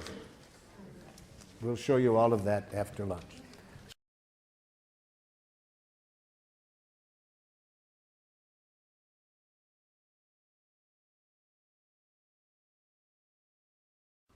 See, there's only two things that human beings are ever saying: please and thank you. See, that's all human beings are ever saying. The only thing is, jackal-speaking people have learned to say please in a suicidal way. Think about that for a moment. What else are human beings ever saying except please? You're behaving in a way that isn't meeting my needs, or my needs are not getting met by something else. Would you please do this to meet my needs? We need to know how to say that well to survive in the world. When our needs are not getting met, we need to know how to say please in a way that makes it enjoyable for people to give it to us. All right, this morning we learned how to do that. Just learn how to say what you are feeling and needing, and make a clear request. Make sure that no words come out of your mouth that imply wrongness on the part of other people. Do everything you can to promote in people the trust that when you make a request, it is a request and not a demand. And that increases the likelihood that people will enjoy giving to you. So we studied that this morning. Now, the other half of the process is how to receive from other people what's alive in them and what they are needing to make life wonderful, and how to receive that without hearing any criticism or demand, just to hear what's alive in them. And we need to learn how to do this even when these other people are saying please in this strange way that we've been educated to say please. You know, you were all speaking perfect giraffe for about a year. See, so what I'm teaching you now is really not a second language, it's really your first language. I'm bringing you back to life, to nature, to your first language. So now the other half. How do we respond to a jackal's please when a jackal is expressing the please this way? The problem with you is that you are too, see, that's please. That person's in pain. That person has a need that isn't getting met. And isn't it sad that they only know that way to ask for it? Isn't that tragic for this person? To be saying please in a way that almost guarantees you're not going to get what you want. Or if you do, it's going to be motivated by fear, guilt, or shame, and you're going to pay for it.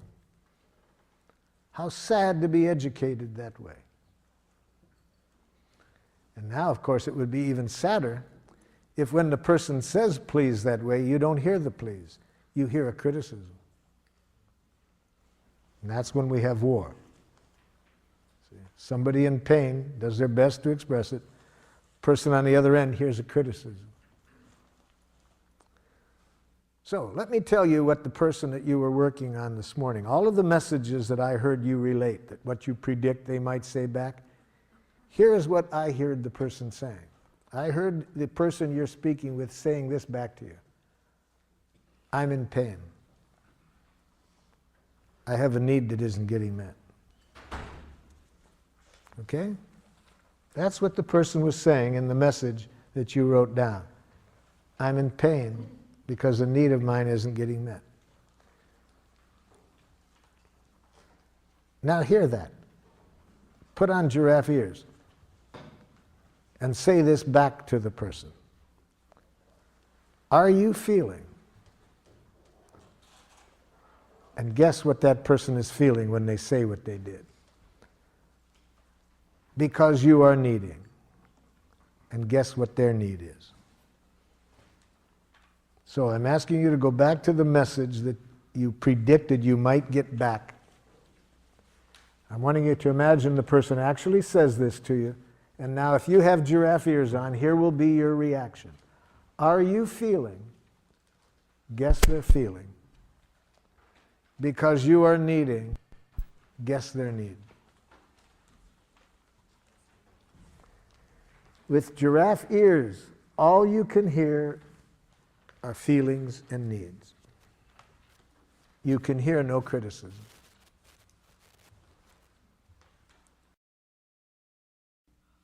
A number of years ago, I was working with a group of women in religious life, and they had a conflict for some 15 months that was creating great pain within their community, and they asked me to help them resolve this. And I suggested that we begin by having everybody express their needs. What needs of yours are not getting met in this situation?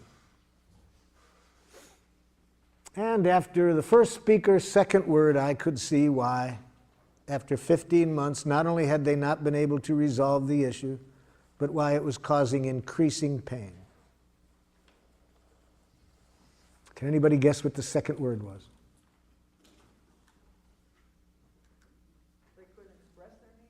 But what was the second word? First word was I. I think. Yes. That's, as soon as I heard the second word, I could see why it would. Notice my question of them was, what needs of yours are not getting met? And instead of an answer, I got, I think. Immediately I knew trouble. And here's what the rest of the message said. I think that if we are to be in religious life, we must take our commitment seriously and dress as though in an appropriate way. See, I asked for a need. That's what I got back. And then another religious sister said, Sister, I agree, but I think. See, 15 months. What was the issue? The issue was whether to wear traditional clothing or not. You see, this was the issue. 15 months had not been able to resolve it. In fact, great pain in that 15 months. The community was divided. But I asked, what are you needing? And I got thoughts. Thoughts. You see. So it took me a while to teach them never to hear the thoughts. Do not hear thoughts. Only use the thoughts as a window. Look through the thoughts to the needs that are behind. Hear the needs behind. It'll be a whole different world. Don't hear thoughts.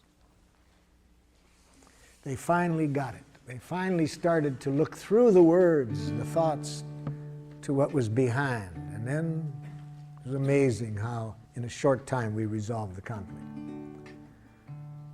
My partner Ruth Bibermeyer was with me at the time and saw this miracle that comes whenever we hear through the words to what's behind them.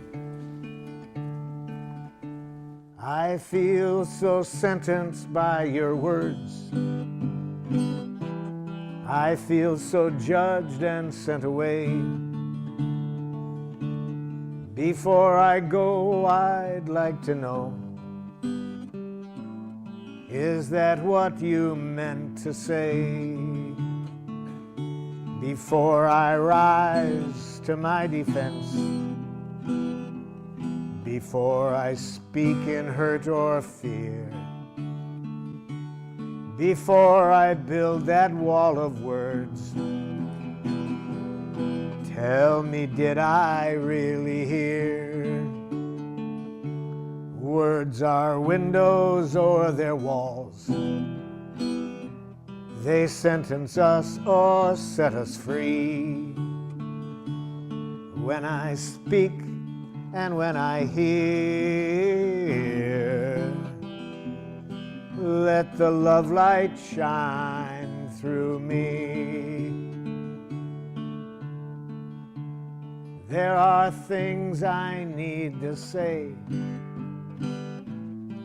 things that mean so much to me. If my words don't make me clear, will you help me to be free? If I seem to put you down, if you felt I didn't care, try to listen through my words to the feelings that we share. Words are windows or they're walls. They sentence us or set us free. When I speak and when I hear, let the love light shine through me.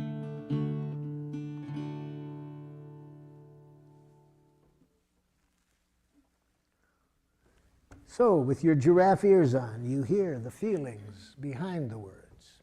You hear the need. Every moment, we have feelings and needs. So we're hearing the truth. What's really alive in this person now? It's better for you to hear only that, because then you don't live in a world of criticism or judgment. You take away all power from other people to dehumanize you when you have giraffe ears on. You never have to worry about other people's reaction to what you say. You can be honest without fear, because you know I don't ever have to worry about how others respond. Only what ears I have on to respond to their response. But I can control that. I can't control how others respond. And if I'm going to worry about something I can't control, I'll become a nice, dead person. You see, I'll be afraid to reveal myself for fear of what if they say this? Well, who cares what they say? If you have giraffe ears on, it's a gift. All they're saying is, please, please.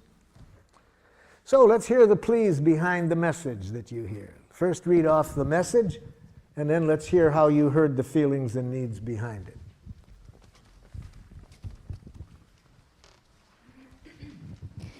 What I expect my daughter would say was, I can't control myself when I'm so angry. I can't control myself when I'm so angry.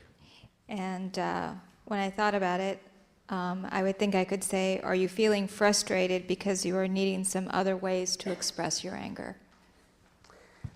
That's what I ask you to do, to try to hear the feelings and needs. And even if that's not accurate, notice what it does, even if it's wrong. It demonstrates a value. It demonstrates that you value what's alive in that person. That you're taking the time to try to connect with what's alive in that person. When people trust that that's what's interesting to you, already we can solve anything, you see. What makes it hard to resolve things is when people feel the other person is only interested in winning. They don't care about me. They're just out to show me that I shouldn't do this. But by just stopping and trying to connect, you've demonstrated a powerful value, that you value what's alive in her. Okay? Another one. Yes? Related to my son, are you feeling distressed, confused, because you are needing help? That's the idea. Again, even if it's not accurate, it gives notice, even if it's not accurate, it brings the other person's attention to their needs. Gives them a chance to correct it. Better to be guessing wrong what a person needs is than to hearing what they think. You'll be living in a different world when you are trying to connect with their needs than the world you'll be living in if you hear what they think. I need some help in addressing the feelings and needs behind the answer that I got back, which was one of the things that you said before lunch, which can be the most dangerous, when somebody just said, you make a request and somebody says, yes, I'll do that. Yeah. can you help me? I mean, I could guess. I mean, what I wrote down was, are you feeling pain because you're needing recognition for the job you're doing? Okay, I like that. But, oh, okay. But go ahead with the but. I mean, it feels like there's a huge leap from the response, yes, I'll do that, to me asking that question. Yeah, it's you're trying to sense what's really behind it. That's one of the two giraffe ways. The other possibility that would also be giraffe is to say bullshit in giraffe. How do you say bullshit in giraffe? I'm feeling uneasy with your okay. Okay. I wish I could trust it, but I don't. I'd really like you to take a moment and really tell me whether it would meet your needs to do as I requested. So that's when I would guess that the okay isn't okay. So that's how I would say bullshit in giraffe. Thank you. Giraffes are not nice.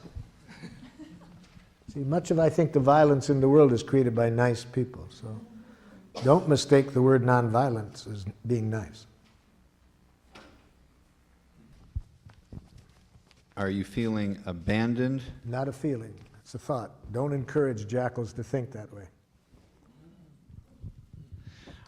Are you feeling afraid? Now we're cooking. Because you are needing reassurance? Now we're cooking. That I will not disappear. That your needs will be taken care of. Leave yourself out of the other person's needs. They can live without you.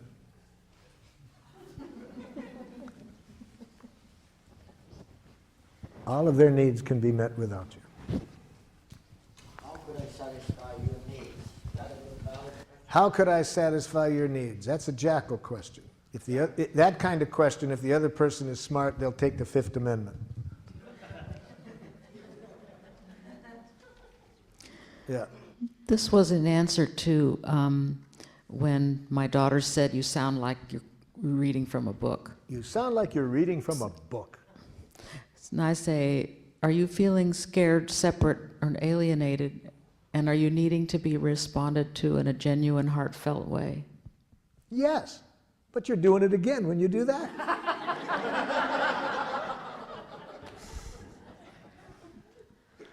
So with such a jackal for a while, until you make clear to them why you're doing it, so they will have less distrust of it, you would do just as you said, but silently. Silently? Yes. See, don't think we have to do this out loud for it to be powerful. It can be powerful if we don't say a word, as long as where our attention is here, you see. So you might have heard just that, but maybe not have said it out loud. See? Yeah, see, that's all you can hear with the giraffe ears on. And you can hear that even if you're silent. You don't have to say out loud. You could just have heard that. But you'll show that your attention is here from your eyes. Because when we're hearing what is in a person's heart, our eyes are different than when we're hearing a criticism or when we're making a criticism. You see? Our eyes, it's not subtle. Now, the advantage in being able to say it out loud is the person can correct us if we're not accurate. But even if we don't say it out loud, we live in a different world when we're connecting here than when we're hearing criticism. This is a, the question would be, that I would have asked would be something like, I would like you to ask me for help if you need it. Yes. And then the person responds. I am afraid of becoming a burden. No, it's almost a giraffe response. So how do you respond to this person? I'm afraid of becoming a burden. Now, if you're a jackal, you would say, no, you wouldn't be a burden. So if you're a jackal, you will try to reassure. See, jackals try to fix people in pain. They try to give reassurance. They try to make it better. They can't stand pain. They immediately make matters worse by trying to get rid of the pain. In the book, When Bad Things Happen to Good People, written by Rabbi Harold Kushner. He's talking about a very tragic time in his life when his oldest son is dying. And he said, what could be worse than watching my son die? What could be worse were the things that good people were telling me to make me feel better that made me feel worse. And what could be even more horrible than that? What they were doing, what they were saying that made me feel worse were exactly the things I had been saying to other people for 20 years in my role as a rabbi. See, he had been responding by trying to make it better. See? So we don't want to do that now. This is an important message. Well, I'm afraid that I'll be a burden. So put on giraffe ears. What is this person feeling and needing when they say that?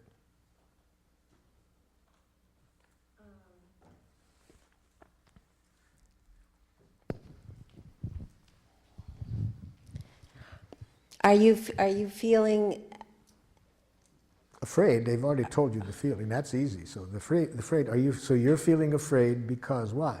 Why are they afraid? that you don't trust my offer to help? Now put that in a need. You need some reassurance. That I'll really be there? No. I need reassurance that if you're there, you're doing it for you and not for me. See, they want to be sure that if you're giving out of self-fullness, not selflessness. Now, what about if you're not 100%? Don't do it.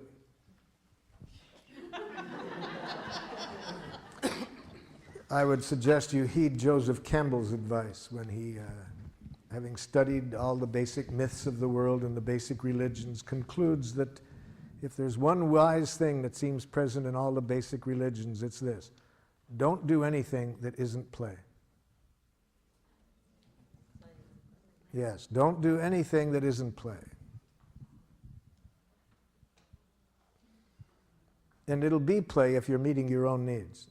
So don't do things for other people. Well, the only right way is Hold your it, way. hold it, hold it, hold it. Your ears just dropped off. Put your ears back on, because if your ears are on, you will never hear the word right. It doesn't exist. If you hear that word, it's going to be toxic. Never hear another person telling you what's right. It's not good for them, it's not good for you. I understand. Okay, so just hear feelings and needs.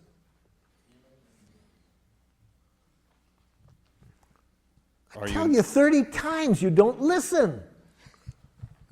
My God, can't you see this bed? Pardon? No, you don't. You're proving now you don't. Isn't it funny If you were listening, you wouldn't say, I listen. Isn't it funny how he always comes in? Pardon? It's funny how he always comes in. Yeah. So, what's this person feeling and needing?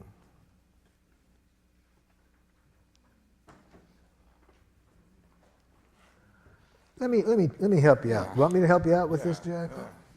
Let me put on some giraffe ears here. So, Jackal, is it that it's frustrating when you have a certain sense of order and you'd really like to have that order maintained in the house? Well, that's a part of it, but that's not the only thing. I've told him over and over again. Oh, so is it that you feel hurt because you have a need to feel like your needs matter? Yes. It's like this doesn't matter to him. He doesn't care. So what's really the pain for you in this is your need to feel like you matter, that your needs matter. Yes.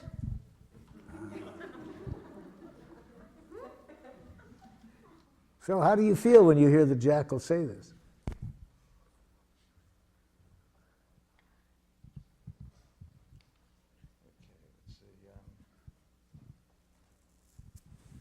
I'm feeling like I don't, well, that's not a feeling. I'm glad you're catching it. Feeling confused. Yeah? Feeling confused, primarily because I can't identify the needs that are being expressed. So you would really like to be able to hear a need like that when it's really going on? Yeah, I would like that. Yeah. You don't act like you do. Hold it, Jack. No, hold it, Jack. That isn't going to make it easier for him, Jack. That isn't going to make it easier. So it's really painful for you. It's hard to believe that he cares enough to really matter. Yes, because I've told him over and over, so it's really for you an issue of whether your needs matter. Yes. I'm feeling that it's not so much the beds or the dishes, though. Feeling that it's something else. I'm just telling you what it is. It's the general fear I have that my needs don't matter to you. How do you feel when the jackal tells you that? Still confused. What makes you confused about this? Because I don't know how to respond to those needs. What it would take is just empathy. If she could just feel the empathy that I just gave her. If you could just say, are you feeling in pain because you have the need for reassurance that your needs matter?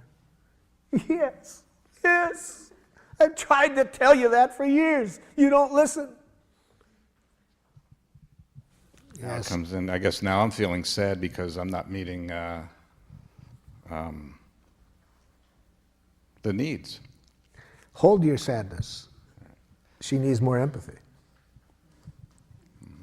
See, this is what often happens. We get to our feelings too quickly. With my help, we just got started. This is not the end. There's a lot more pain in there that she needs empathy for before she can hear your sadness. So, Jackal, am I hearing you that for you the real painful issue here is not being confident that your needs matter? My needs have never mattered in any relationship, not in my family and not now. So what's real painful is for you to feel that your needs matter, and this has been going on a long time. Yes. Yes, I do everything I can. I've told him over and over again. So you do everything you know how, and when your needs still don't get responded to, it really hurts. Yes. Now, see, it hasn't been easy for me to give this jackal empathy. I was wanting to jump in and educate her, but the way you're asking for it, Jackal, I think is going to make it hard for people to give it to you, see? I've wanted to say that almost every time. So I had to take a deep breath and realize empathic connection before education.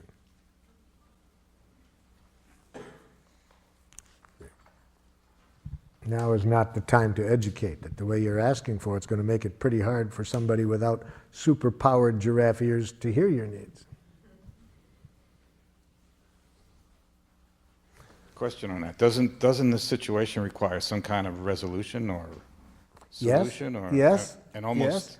And the resolution, the solution will find us when the connection is there. Now, what connection? You see,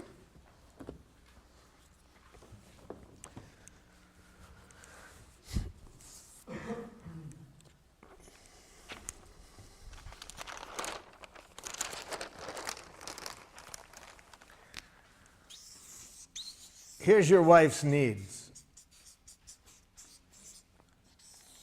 Here's your needs.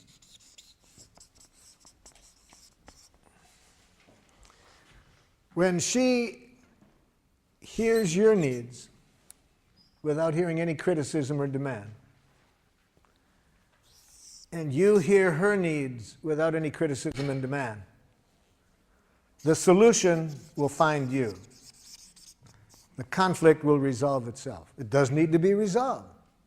But what most of us do, we skip this and go right to here. For example, I sometimes do workshops just with married couples or other people living together in a love relationship. And what we do to begin the workshop, we identify the couple who has had a conflict, the longest outstanding conflict that could not be resolved. And I make a prediction, and it's right. My prediction has been accurate in maybe, I'm sure, at least 75% of the cases. But my prediction is this, that we will resolve the conflict within 20 minutes. Within 20 minutes from the point at which both parties can tell me what the other party is needing. Okay? Now, one time we found a couple married 39 years. 39 years had a conflict, had not been able to resolve this conflict. The wife said to me, Marshall, I can tell you right now, we're not going to be able to resolve this within 20 minutes. We have a good marriage, we communicate well, but this is just one of those things that we're different people and we just have a conflict here. Now I said, let me correct one thing. I didn't say we're going to resolve it within 20 minutes. I said within 20 minutes from the point at which you can both tell me what the other party is needing. Oh, she said, Marshall, when you've been married 39 years and you've talked about something almost every day, I can tell you we understand each other. The problem isn't that. We're just two different people in this issue. Well, I said, I've been wrong before. I can sure be wrong this time, but let's see. We'll find out within 20 minutes. So first, tell me what his needs are in this situation. He doesn't want me to spend any money. He responds immediately, that's ridiculous. 39 years of communication.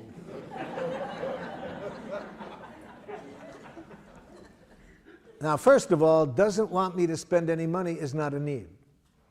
See, needs and strategies need to be separated.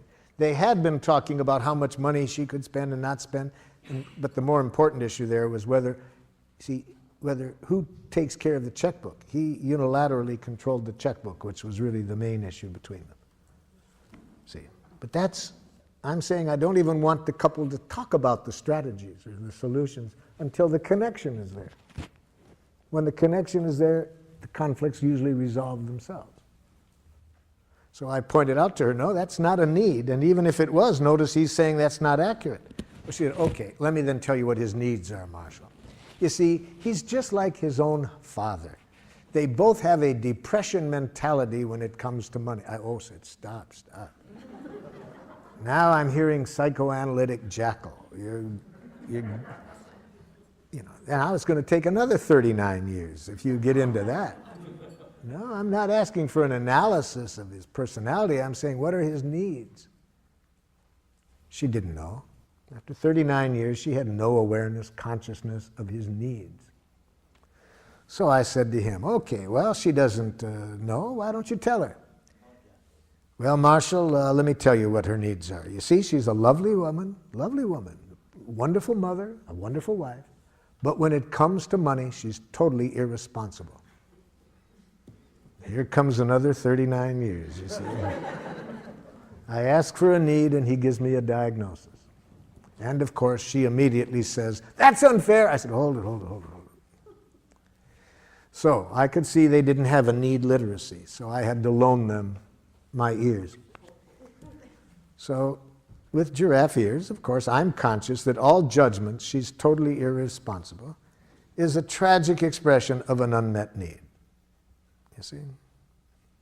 So if she would have had these ears, they would have been able to resolve this in the first year of their marriage. But she didn't. She was taking it personally.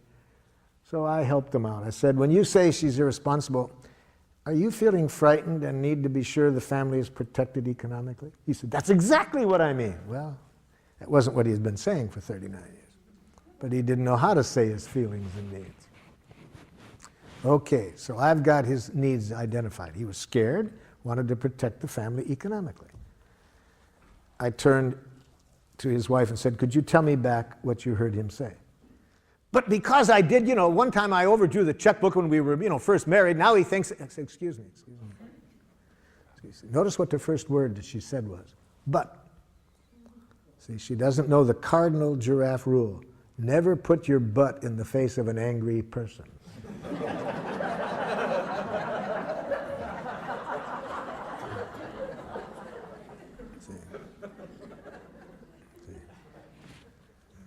I said, what are his feelings and needs? But, no. What are his feelings and needs? Want me to repeat them? Yeah. I hear him saying he's scared. Well, but, no, hold it. calm down, calm down. Hear his feelings and needs. See, but after 39 years of enemy image, it's not easy for somebody to shift these images, you see. Once we get one of these images in our mind of the other person's wrongness, even when they are expressing their needs, we don't hear it. These enemy images are hard to get past, you see. So she's been seeing him as cheap and having this depression mentality for 39 years. See? So she can't see the human being behind her image. I said, let me repeat it again. I hear him saying he's scared because he needs to protect the family economically. Can you say back? Yeah, he thinks I'm irresponsible. Let's try it again. After 3 more repetitions, finally, she could hear his needs and feelings separate from her judgments. Finally. Yes? Did you try to empathize with her at any point? Or did you just keep repeating his need and try to get her to Yes. After I had tried twice to get her to hear it, I could see she was in too much pain to hear him. So I had to do what I was just demonstrating like this. Actually, I had needed to give her some emergency first aid empathy. So you did do that. Before I could pull her by the ears to get her to hear him. So if after I tried 2 times to pull the jackal by the ears, it's hard to do that because he keeps trying to bite, you know, then I back off. So it really hurts when you hear criticism. Yes, I mean, blah, blah, blah, blah, blah, blah. Yeah, and so you really need to be trusted. Yeah. Okay. Now I'd like to repeat what he said, and I'd like to have you tell me back what he heard. So yeah, I did have to do a little bit of cleaning up the mess before I could. See, every image that she's heard in the past, every criticism, which she'd heard for years she was irresponsible. Now it's hard for her to hear the need that was being expressed all along behind that. So finally I get her to hear his feelings and needs. Okay, we're halfway through. Now this much took me an hour. Okay, now I try to help her. So could you tell me now what your needs are? Well, just because I made them, you know, I overdrew the checkbook, you know, before, you know, that doesn't mean I'm going to do it again. He said, yes, but we could be out of money, but excuse me. So, you're really frustrated, and if I hear you correctly, you have a need for some trust that you can learn how to handle money. Yes. Okay. Husband, could you tell me back? Yeah, and we'll be out of money by then. Excuse me. Can you tell me what her feelings and needs are? Would you like me to repeat it? Yes. Okay. About 3 more repetitions, he hears her. It didn't take 20 minutes to resolve it at that point, you see. Whenever I go into situations where there's been a lot of conflict, I don't even allow the people to talk about strategies until they're connected at the heart level. I was working with 2 tribes in northern Nigeria, one Christian tribe and one Muslim tribe. 1/4 of the population killed in 1 year. 1 out of 4 people killed. Took my colleague 6 months to get them to agree to come into a room together. During that 6 months, 60 people killed. So by the time it took us to get everybody into a room together, 60 people killed. So now it's not a husband and wife I have on opposite ends of the table, but the chiefs of 2 tribes. I start the same way I did with the husband and wife. I'd like to hear you express your needs. What needs are not being met? I'm pretty much guessing ahead of time I'm not going to get an answer to my question, because if people had been communicating at the need level, there wouldn't have been 100 people dead. So I wasn't surprised when instead of getting an answer to my question, I got this back. These people are murderers! Well, you've been trying to dominate us! See, I ask for needs, I get back diagnoses. So just as with the husband and wife, I put my ears on, translate each statement into a need, get the other side to hear it. It wasn't easy. I had to do a lot of first aid empathy to get, because like when I got this person behind murderers was, so you are frightened of any use of violence to resolve conflict and want some agreement to resolve it in some other way? Yes, exactly. Okay. Could you say back what you heard? Then why did you kill my child? So it wasn't too easy. But anyway, it took about an hour again for me to get one need expressed, one need heard, one need expressed, one need heard. And one of the chiefs who hadn't spoken yet said to me, if we know how to communicate this way, we won't have to kill each other. See, it just took 1 hour to see that if they can just stay connected at the heart level, nobody has to die. There's plenty of resources for getting everybody's needs met. But we lose that when we get up into our head and start to analyze wrongness.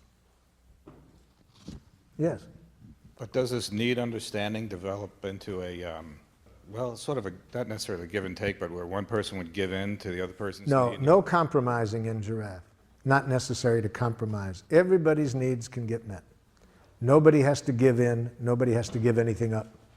Because I agree with you, I have to say, and especially when it comes to doing things for other people, because my theory is that if I do something for someone else, that gives a person power over me. Well, whereas if I do would it put for it this myself, way. If you do anything that involves giving in, both people pay for it. Nothing has been resolved. It's going to create problems. So is there a needs dialogue or needs literacy you mentioned that I have understanding what they are? need literacy in my book. And if you want to develop your need literacy, I suggest you do the following activity. First, identify your most frequently used jackals, the ones you use the most, and next, the ones you're the most afraid of. Do it this way. First, on a list, make a list of how you talk to yourself when you're less than perfect. And those of you over here who said you were perfect, you'll have to skip this part of it. But for those of you who aren't perfect, make a list of how are you most likely to speak to yourself when you're less than perfect. So that's jackal list number 1. Next, make a second list. What are the jackal messages that go on in you when you are angry at others? So when you're judging others and are angry, what are you most likely to be saying to yourself or out loud about the other person? So that's jackal list number 2. Jackal list number 3. List those things that when other people say it,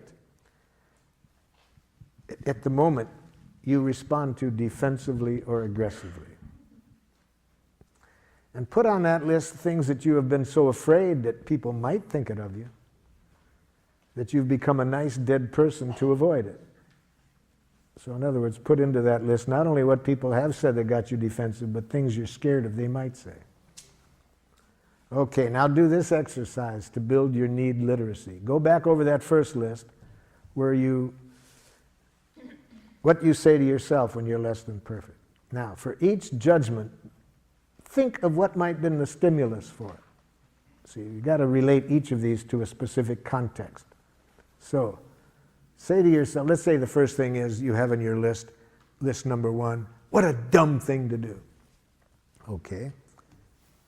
Think of what you might have done to stimulate that. Okay. Then put on giraffe ears and hear the need behind stupid. See, I'm saying that all judgments are tragic expressions of unmet needs. So ask yourself, when I say that to myself in that situation, how stupid, what need am I expressing through that judgment? What need of mine isn't getting met? And here's where you can use the list in my book. If you can't come up with it yourself, just look through the list and your body will tell you when you're getting close. Really, because, yeah, that's what my need is. See, the need comes much closer to the truth than any judgment you make of yourself. So do that for every item on the list. Second, what you tell yourself when you're angry at others. Again, identify concretely what the other person might have done to stimulate this. Then ask yourself this question: when I judge people as idiots for doing that, what need of mine was not being met in that situation? Again, try to guess it without my list, but if you can't find it, look through my list to find one that comes closest. The third list, what others say to you to get you defensive. Practice putting on the giraffe ears. Imagine what you did to stimulate it. And in that situation, guess what the other person's needs were that weren't getting met. So you see, it's just learning a new language, learning for every time there are these jackal judgments, to as quickly as possible to bring yourself back to life. Or more specifically, connect to needs. Needs are life. Yes? My question is, I never know what to do when I know I'm never going to meet another person's, expectations of me. Yes. Well, first of all, never hear an expectation. That's thoughts. Expectations are thoughts. Don't hear it. Don't even hear expectations. Hear what the need is. What is the need that the person is asking for you to meet? You don't want to live up to expectations, but it is fun to meet needs. Do you think that that human beings can always meet other people's needs if they're real? All of our needs can be met. I don't think you have to do it. There's several billion other people that could meet the other person's needs. Even if you could do it, you may choose not to. I see. And that won't be a problem. The other person can hear a no if they first feel empathy for their feelings and needs. That will leave them feeling at least that their feelings and needs matter. Right. That makes sense. Yes. But then again, you have to know how to say no in giraffe. That would be good for me to learn. Well, let me help you out. Never use the following words when you're saying no in giraffe. No. I can't. I don't want to. I don't have time. It's not possible. Okay. Now you know how not to do it, right? Now here's how you do it. To say no in giraffe, you need to be conscious that a no is a poor expression of a need. So say the need that keeps you from saying yes. No. So if you had giraffe ears on just now, you wouldn't have heard me saying no. You would have said, what is Marshall's need that's keeping him from saying yes? And you might have said back to me, Marshall, are you having a need for completion of other things you'd like to do right now?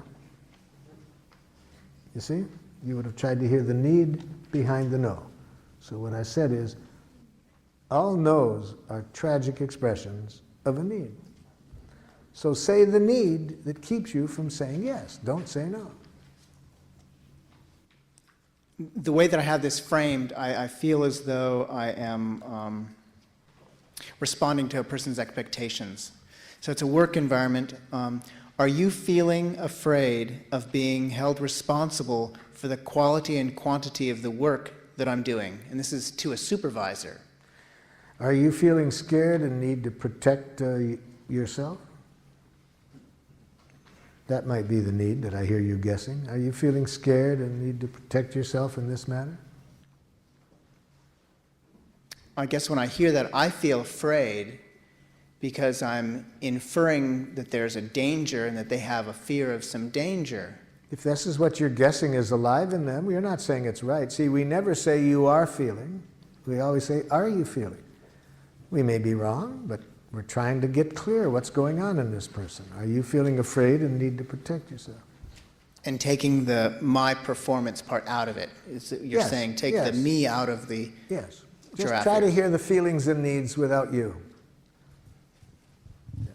We know what that is in this situation. They're talking to you about some things you've done or haven't done. So in the context, we're pretty clear what's going on. What we want to hear now is their feelings and needs. Are you feeling scared and need to protect yourself in this matter?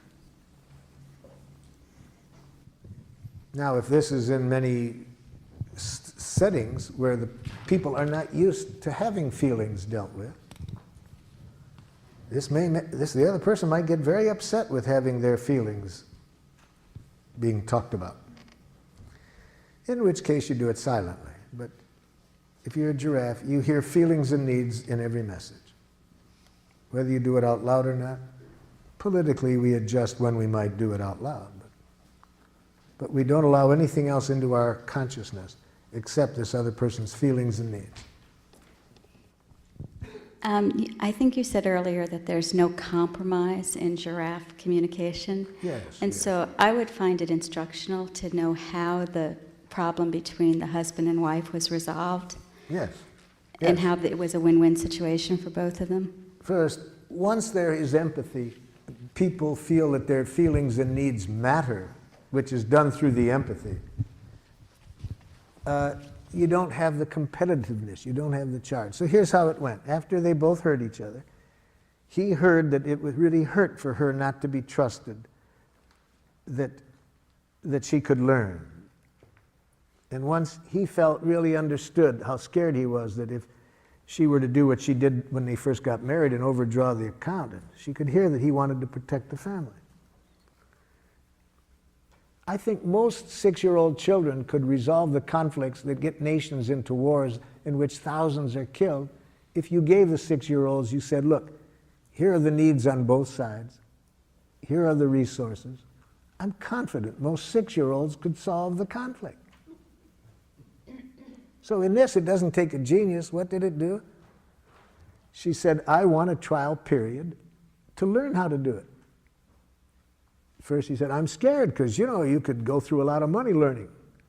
So she agreed that during the trial period he would supervise her until he felt comfortable that she knew how to do it. Okay, that took about 7 minutes.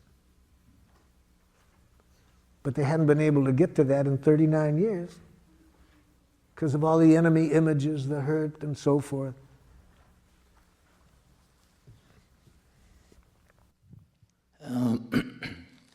How do you deal with a situation when you have similar needs and you attempt to express them to each other and you sense as the emotions build up because of apparent competitive edge working that our mutual needs are not being heard by either of the jackals?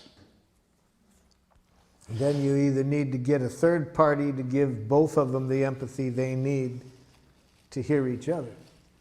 So if the two people are in pain, they don't know how to give themselves enough empathy to be able to hear the other side, then you need to get a third party to give the empathy of each of them so that they can then hear each other. And that third party should be together with these two individuals or separately? There's different ways to do that.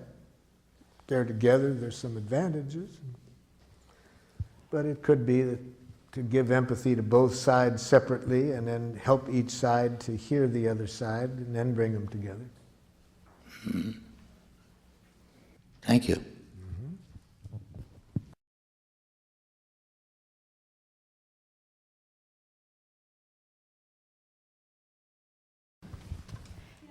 This morning you made a reference to giraffe mourning and that there's a different way of saying you're sorry to someone, and I wanted to hear what that was. Okay, let's real quick look at what I mean by giraffe mourning. Think of something you did that you wished you hadn't done. And recall as best you can how you talked to yourself when you said it, or did it, whatever you did. So, what did you do that you wished you hadn't done after you had done it? And give me a sample of what you said to yourself when you did it. You have one in mind?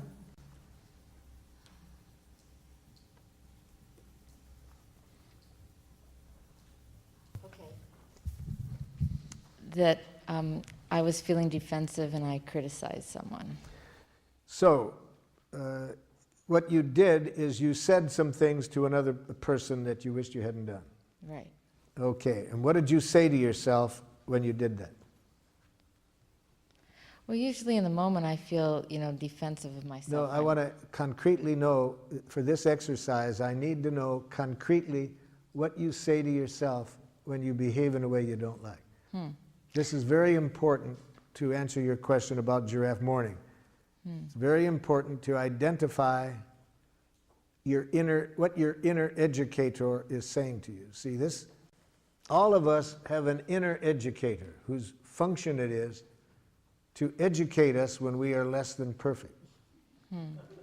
Now, most of us made the mistake of sending our inner educator off to a brutal jackal academy for inner educators.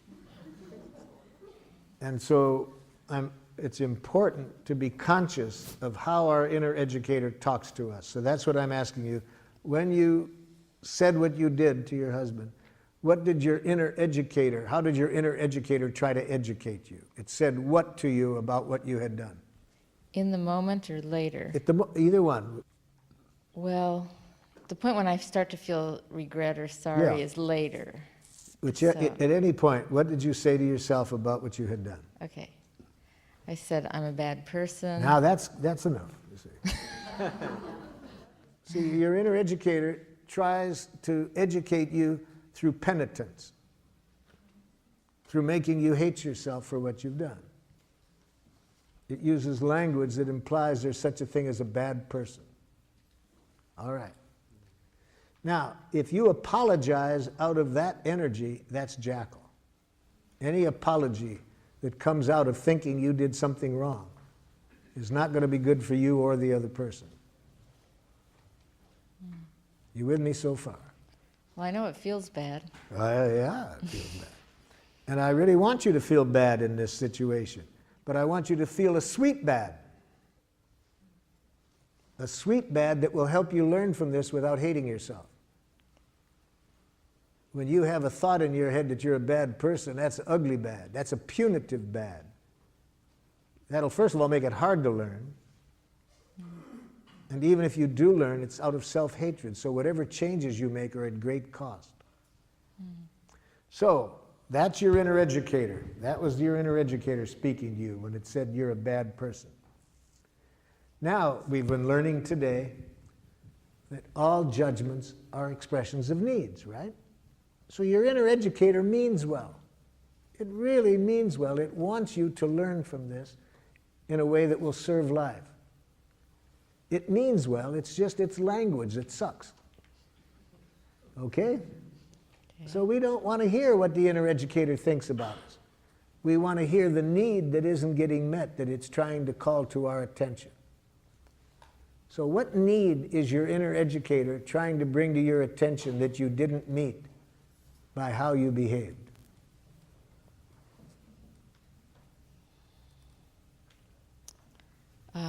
A need to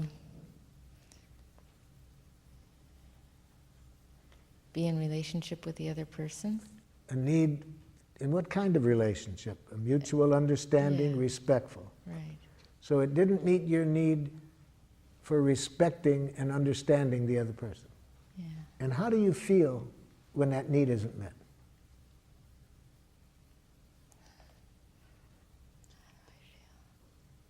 Guilty. Then you still got the bad person image in mind. See, Yeah. if you still think you're bad, if there's any thinking still going on, that guilt comes from the judgment. Well, I feel separate and isolated. But how do you feel? What emotion do you feel about not meeting your own needs for understanding and respecting? See, the guilt comes from that image of bad person, but what feeling comes from not meeting your need to respond to this person with respect and understanding? Sad. That's a sweet pain. See, that's giraffe mourning. So if you say to the person, you know, the way I talk to you, I feel really sad. It doesn't meet my need for respecting you and understanding you. You see, there's no image in there that I'm a bad person. I'm sad. I didn't meet my own need for respecting and understanding you. Check with the other person what they'd rather hear. Whether they'd rather hear the giraffe mourning or the apology that you're a bad person.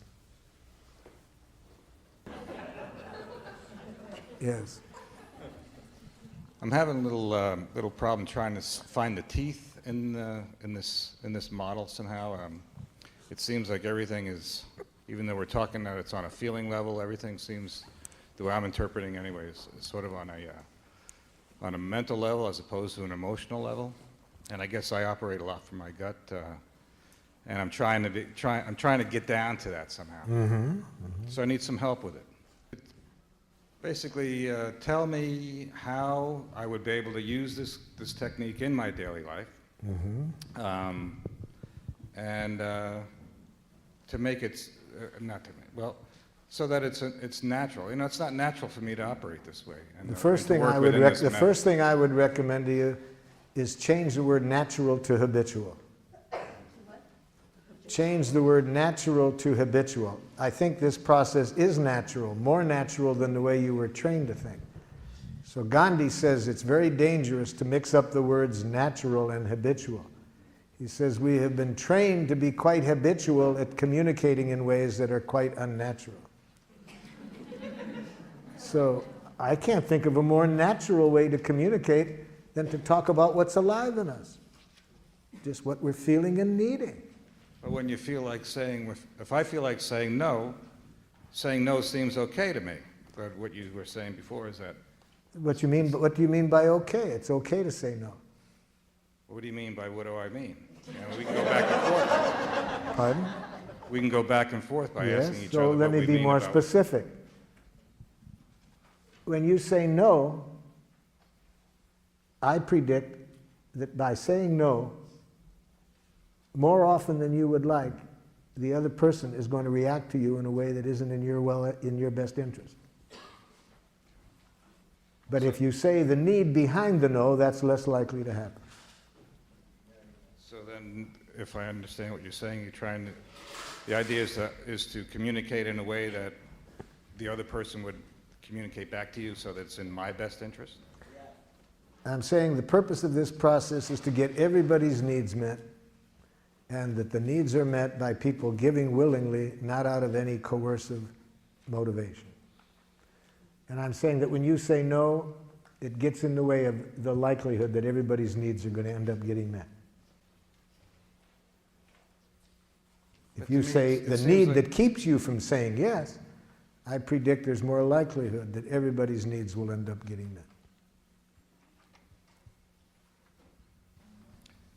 So it's just if I understand what you're saying just express your needs without saying the no. But I'm saying the need is a clearer expression of what you're trying to say than no. You get clearer, more connected to life when you say the need that keeps you from saying yes than just saying no. And it's less likely to be interpreted as a rejection, as you being defensive. Just say the no by itself, I predict, is more likely to get you interpretations that aren't in your best interest. Sometimes when I don't hear a no, I look at it as being sort of a passive-aggressive response to something that I might want. Someone, let's say if I make an appointment with somebody, and instead of them saying no, they just don't show up. Yes. And then they give me a reason why they don't show up. I'm not suggesting that. I'm not suggesting that response. I'm suggesting that I would have liked that person to have told you honestly at the time what their need was. I think if they had done that, you wouldn't have gotten into that situation. They said a yes that wasn't so. Some people won't say, I'm afraid. Pardon? Let's say if the reason is that they're afraid to. It would depend a lot on what has happened in the past to them when they have said no in whatever way they did it. If they have not enjoyed very empathic responses to it in the past, then they're probably afraid to be honest about it now. I see the value in all of this. Yeah. I really do. I guess it's the idea that it's a touchy-feely type of thing that I'm not used to working around. What you're trying to figure out, if I'm understanding, is how to really put this into an idiom that you can use daily and feels comfortable to you. That's one way of putting it. Yeah. And so in our training, we first show people how to develop the literacy and then how to put it into their regular language. I had a student traveling with me, and he wanted to give me a gratitude, okay? and he liked something I did. I was really working a group hard. And during the break, he said, "Dictator." That was Giraffe. Because he knew that I knew what he was reacting to. He knew I wouldn't hear a judgment. He knew I would guess in there what he was feeling and needing. You see, so he could say that to me, dictator. So after we really know how to clearly identify our feelings, needs, requests, then we can start to put it into a language that can connect us with the people we're speaking with. But at this stage of the day, after one day, I'm still working with you on making sure you understand what a feeling and a need is, because if you don't really understand that, it's going to be hard to know how to then put it into your idiom. I guess I'm a recovering New York jackal, you know. I'm getting the impression that apology isn't really the best service of being a giraffe. And I'd like to know if you could model, I'd like to see you model for me an acknowledgement of missing the mark, sinning courageously. If you recall earlier, I showed an example of that where I showed the person saying, "I feel sad. I would have liked to have responded with more understanding than I did." So you're not using the word "I'm sorry," you're saying "I'm sad," you're telling your It's feelings. not so much the word "I'm sorry." What we shifted from was thinking that I did something wrong, that it was bad. It's that thinking that is the problem. And the "I'm sorry" follows from that thinking. So it's not just that I don't say "I'm sorry," I say "I'm sad." If I'm sad. See, the word "I'm sorry" means almost nothing. Right, people can say that and not feel anything. It's this, you say that to buy forgiveness. So if I'm feeling sad, I say that. I'm feeling sad. I would have liked to have been more aware of your needs, for example, where I didn't take the person's needs into consideration. But I don't say, "I'm sorry, that was inconsiderate of me." There's no self-blame. I didn't do anything wrong. There is no such thing as doing anything wrong. What I did was not in harmony with my needs. I want to mourn that. I'm sad. I would have liked to have been more aware of your needs. Something like that. Does that give you the example? Very much so, thank you. Yeah. I have a question over Yes? here to your left. I have a situation with my intimate partner that many times we get together and we argue a lot. And I have this need that you were saying earlier is inappropriate, that I want her to be happy. I didn't say it was inappropriate. I said it was undoable. Okay, right. That's what she keeps telling me. But if you're going to tell me to be happy, tell me the action to get there. That I can do. If you tell me an action that you predict that if I do that, I'll be happy at the end, it would be helpful. Tell me the action. Don't just tell me be happy. Don't tell me to have confidence in myself. Tell me what you would like me to do to feel that confidence. The action will get me there, but just telling me what to feel puts me into a paradoxical bind. okay. Well, one of the other things would be when we get together, I don't necessarily want to be going somewhere with her if she's not in a good mood at that time, or if there's some kind of Yes. tenseness or Then something. empathize with why I'm not in a good mood and I'll be in one. But telling me that I got to be in a better mood for you to want to go with me gets me in a worse mood. Okay.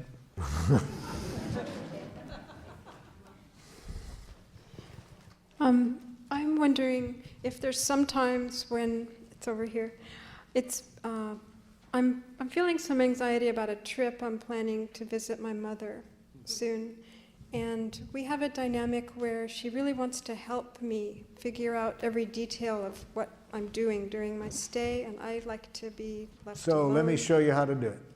And I'm afraid that if I talk to her like Yes. this, it's going to make matters much worse. Okay, then we'll teach you how, if it does, we'll show you how to enjoy it when it gets worse. Okay. But first, let me show you the first thing to do. If we want a person to consider another behavior than the one they're doing, start the communication by showing them that what they're doing is the most precious thing they could be doing. this way, empathy. Start by empathizing with Mother's intent in behaving as she does. Mother, I'm guessing that when you jump in and want to show me all the things that could be done, you really care a lot about my enjoying myself on this trip and want to be sure you support that. Oh, yes, there's a lot of things. Blah, blah. Yeah, so it's really very important to you that I have a good time and you want to contribute to it. Yeah. That's step one. See what I mean? That's what I mean by starting, by showing you understand. Now, the more we're concerned about that behavior, the more important it is to start with this. See, that's why when I work in prisons and this person has been sexually molesting people or raping people, if I would like this person to find another way of behaving, the first thing I got to do is make sure they don't hate themselves for what they're doing. The more they hate themselves for what they're doing, the more they'll continue doing it. So I start by empathizing with what their needs are in doing it. Okay, so you got that step. The next step, what we started off the day with, I tell honestly how I feel. And Mom, I'm feeling torn right now because I'm grateful for your intent. But I really have a need to kind of make my own choices here because I think it'd be very hard for anybody else to really know what I need, and I need this space to figure it out for myself. So would you tell me what you heard me say, Mother, so I can see if I'm making myself clear?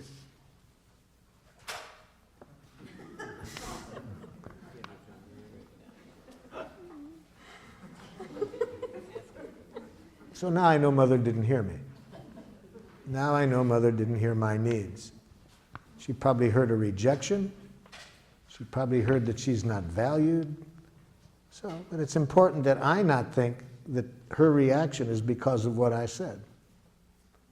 If I express my feelings and needs, it would be impossible for a person to react this way if they heard it. They would have gotten a gift. They would have the eyes of a little child getting a gift from Santa Claus. That doesn't look like what Mother's looking like right now. So Mom, could you tell me what you just heard me say? You don't want me. So you heard it kind of as a rejection, Mother. Of course, how else could I have heard it? Well, thank you for telling me you heard it as a rejection, Mother. Notice I didn't say, that isn't what I said. See, if you want to have people understand you differently, never tell them you're misunderstanding me. Never say, that isn't what I said. Say, thank you for telling me that's what you heard. I can see I didn't make myself clear. I'd like to try again, Mother. As I do value very much your offering to help, but I have a need to kind of get my own needs clear and structure my own time. Can you tell me what you hear me say? So you think I don't have any intelligence about helping you. Thank you for telling me that's what you're hearing, Mother. I'd like you to hear it differently. I'd like you just to hear my needs, that I have a real need to kind of sort things out for myself and structure my own time. Could you tell me what you heard?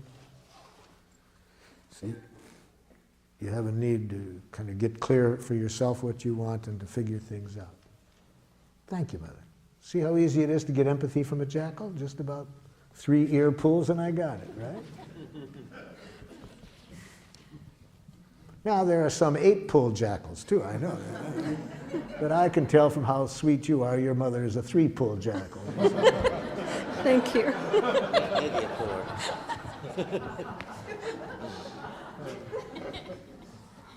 Yes.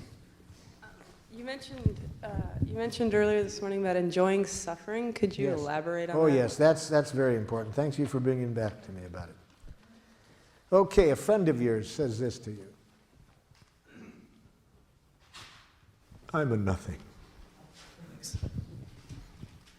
I'll never amount to anything. Look, I'm an assistant clerk at age 45. And my brother's a head of his company. And my sister is a top attorney. And I'm a nothing. Okay? Now, to enjoy this person's suffering, we have to release ourselves from 2 kinds of responsibility. First, that we didn't cause the pain. And we want to release ourselves from that, especially when the other person is trying to make us believe we did cause the pain. See, so if this person had started, and you're at fault for all of this, why am I nothing? Especially when a person says that, we do not want to in any way think we caused this person's pain, because you can't cause another person's psychological pain. Well, in this case, the person wasn't saying that, so that's pretty easy to liberate ourselves from feeling responsible. But the second one is the hard one. To think we have to fix it, to make the person feel better. The more we think it's our job to make a person feel better, the more we're going to make it worse. Because you can't fix people. The good news is you don't have to. There is a very powerful healing energy always available if we don't block it. And how do we block that energy? By trying to fix things ourselves. So how do we help that energy do the job? By empathy. And empathy requires presence, just to be present. When we are just present, when we are remembering the Buddha's advice, don't do something, stand there. When we do that, and that energy works through us, there is a precious connection between that person and us. And that precious connection is what I mean by enjoy the pain, to enjoy that precious connection. And whether this person's feeling joy or pain, if we are present there with them, that's what I mean. But we block that beautiful energy whenever we step in and think we have to fix things. So if we say, oh, there, you'll feel better, it'll get over it, we make it worse. When we start to give advice, we make it worse. So what does that look like? So you're feeling really discouraged and really would like to have achieved more in your life at this moment than you've done. Yes, I've had every opportunity, and look at me, I've just never made use of anything, you know. So you're really discouraged and frustrated and would really have liked to have made different use of some things than you have. Yeah. See, I'm just present, not trying to fix it. And when that happens, there's a very precious connection. That's what I mean by enjoying it. And that precious connection does the healing, not your advice, not your whatever. Yes? Can you clarify the distinction between empathizing and sort of encouraging and supporting the soap opera of, you know, somebody who is somebody who's suffering, and sometimes by being there, it's sort of a subtle encouragement as opposed to the subtle encouragement that I think you're talking about comes about when this person is talking about what happened to them for the 50th time you've heard the story. So if I'm really listening to them, I don't hear what they talk about the past, because I know that the more they talk about the past, the less healing will take place. Right. So I interrupt. But I interrupt to bring the conversation to life. They're talking about the past, and I interrupt and I say, excuse me, but it sounds like right now you're still feeling hurt because your need for respect wasn't met in that. See, because just letting them talk about the past and asking them questions about what happened about the past is to just keep the soap opera going. So I interrupt when they talk about the past, because we don't heal by talking about the past. We heal by talking about what's alive in us right now, stimulated by the past. But it's what's here now. And when I connect at that level, they won't keep talking about it. They'll heal. Last question, and then I'm going to get into the subject that I'd like to cover before the end. Yes?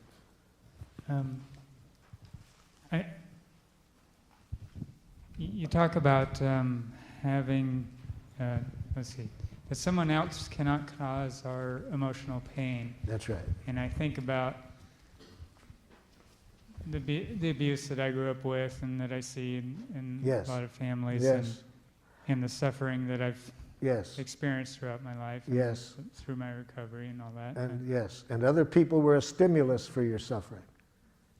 And you were a participant by how you dealt with it. For example, if you followed me in my work, you would see this very clearly. In places like Rwanda, Burundi, Sierra Leone, I'm working with people that have had their families killed. Some of those people have such rage that all they live for, moment by moment, is the possibility of vengeance. Others have no anger, have never had anger. Same exact stimulus. They have deep feelings, but not rage. So it is not the stimulus that determines how our emotional reaction is. That part is up to us. I work with some women, unfortunately a lot, who have been raped. And some of them feel shame, deep shame. Some feel rage. Some feel other things. So the same stimulus depends how people take it, whether they feel shame, rage, or other things. I'm working with a woman from Rwanda who had, she heard her 3 children being killed because she got to underneath the sink, hid underneath the sink in time. Her children didn't make it to the hiding place in time. They got killed. She heard them. She heard her husband being killed and her brother. She had to stay underneath there 11 days to save her own life because they stayed in the house after they killed the family. This woman has deep feelings, but never once has she had the kind of anger that makes her want to get vengeance. She's put all of her feelings, and lots of them, into preventing this happening to anybody else. You see? So the way she looked at it leads her to want to prevent this happening to anybody else.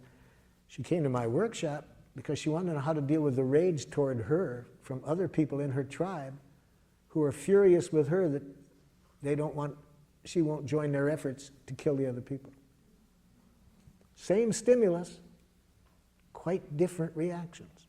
Okay, so I had the stimulus, and somewhere I learned how to deal with it in the way that I had dealt with it, and I'm learning to change that now. Yes. The worst thing, of course, would be, no matter how you did choose to deal with it, is to think there was something wrong with how you chose to deal with it. I'm not wanting us to get into one way is right or wrong. I'm just saying that no matter what happens to us, the other person's responsible for what they did. I'm not saying the other person doesn't have responsibility. That's my question about accountability. That person's responsible for what they did and why they did it. We're responsible for how we deal with that.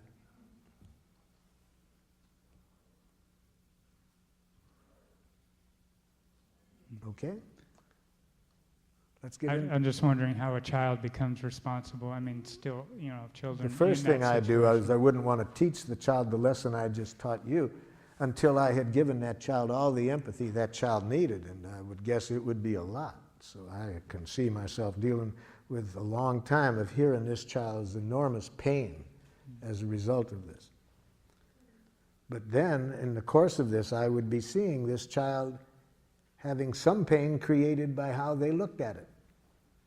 So I would see that they're creating pain on top of pain by how they looked at it.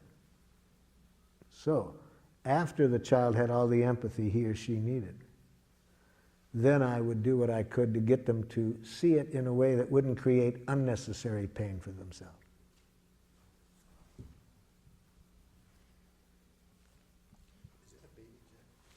This is a baby jackal, yes.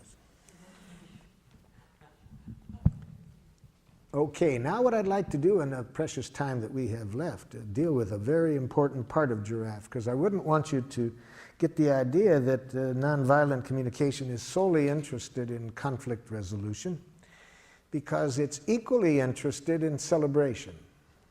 How can we celebrate life? In fact, the part that I've left for 10 minutes before the end is in some respects the most important part, because it's where we get the fuel to stay giraffe in what's often a very jackalish world. See? So it's going to be pretty hard to make this radical transformation back to our nature in many situations unless we're getting plenty of fuel. Now, where does the fuel come from? The fuel comes from celebration. And what kind of celebration? It comes from saying thank you in giraffe. So let's see now in the last minutes how we celebrate by saying thank you in giraffe, expressing gratitude in giraffe. And first, I'd like to remind you of how jackals say thank you. You did a good job on that paper. You are a very kind person. You're a good dancer. Can you see why that's jackal? Moralistic judgments. Positive moralistic judgments are equally as violent in my estimation as negative ones. Namely, they reinforce the idea that the negative exists. If I say you're a kind person, I'm implying there's such a thing as an unkind person. I'm also implying that I'm the judge that knows the difference. So no more praise or compliments, okay? No more praise or compliments. Especially when you intend them as a reward. That's the ultimate dehumanization, to use thank you as a reward. To say it for the purpose of trying to reinforce something, to get the person to continue doing it. It's like sending what goes on at dog obedience school? See? Punishment and reward, see? So giving a compliment or praise for the purpose of reinforcement is giving the dog something to eat to reinforce it for something. Well, people are not for that treatment.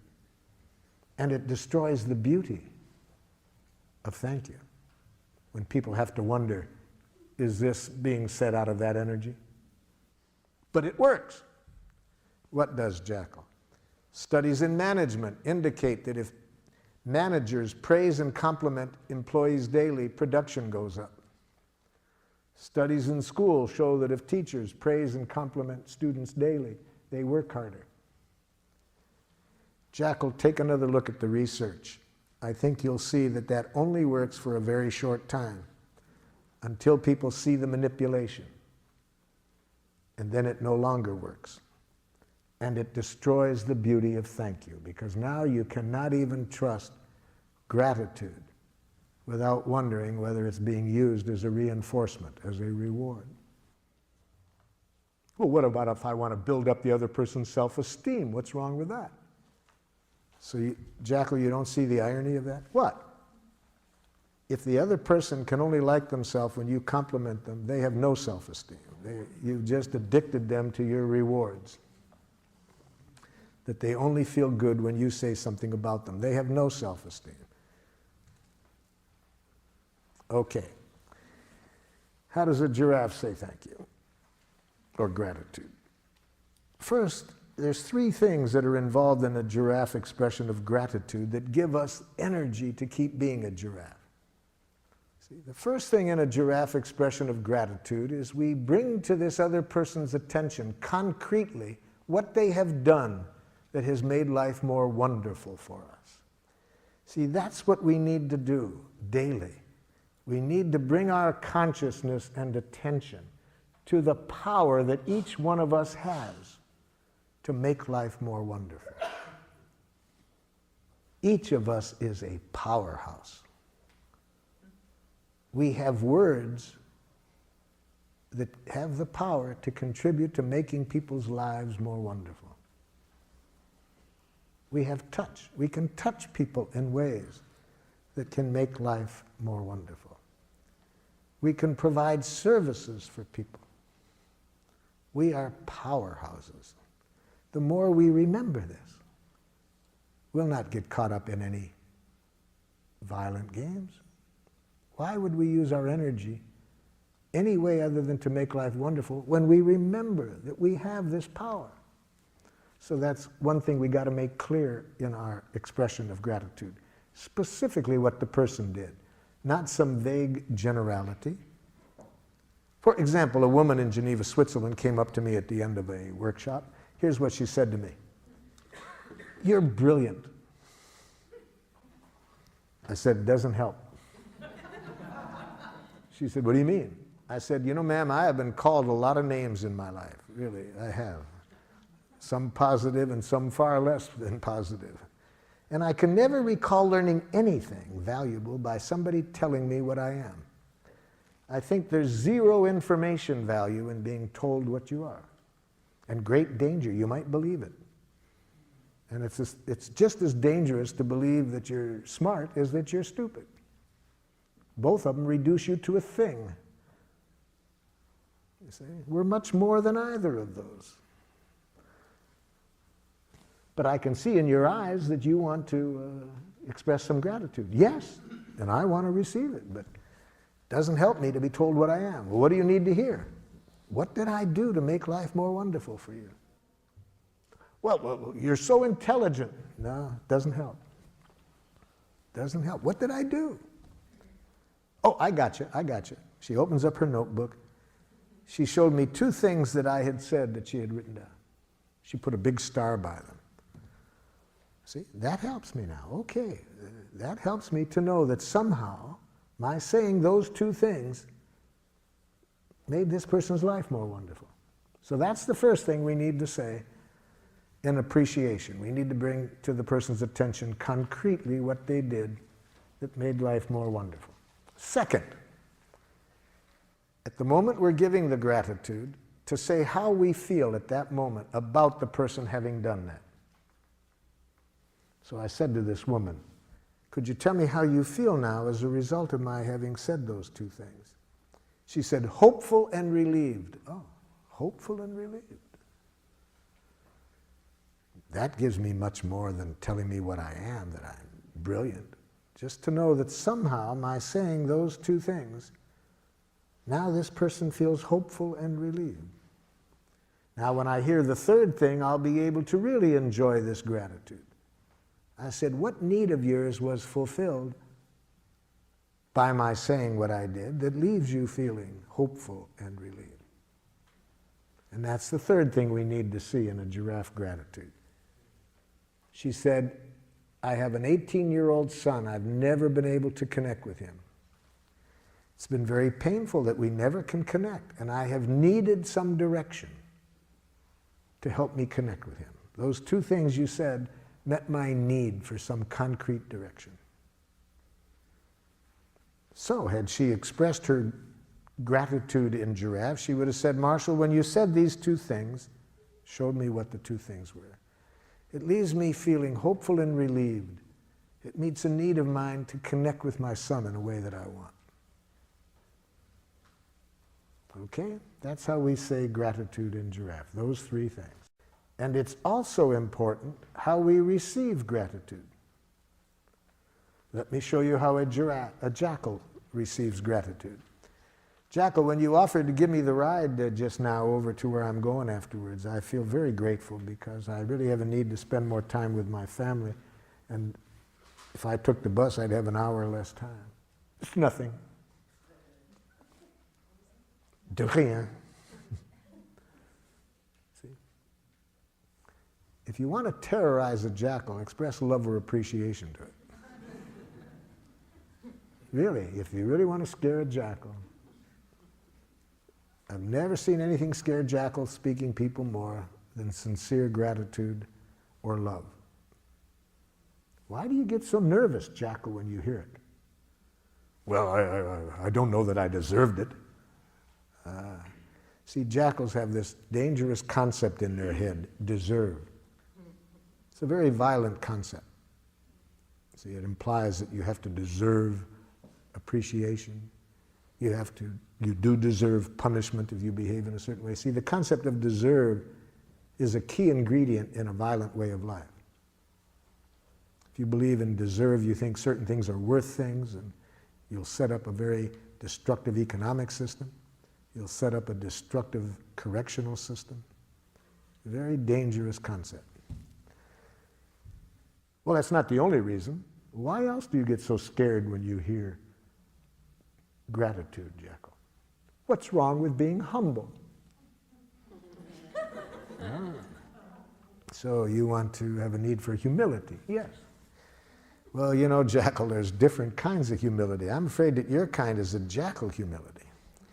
I think your kind is the kind that Golda Meir, the Israeli prime minister, was reacting to when she said to one of her politicians, "Don't be so humble, you're not that great."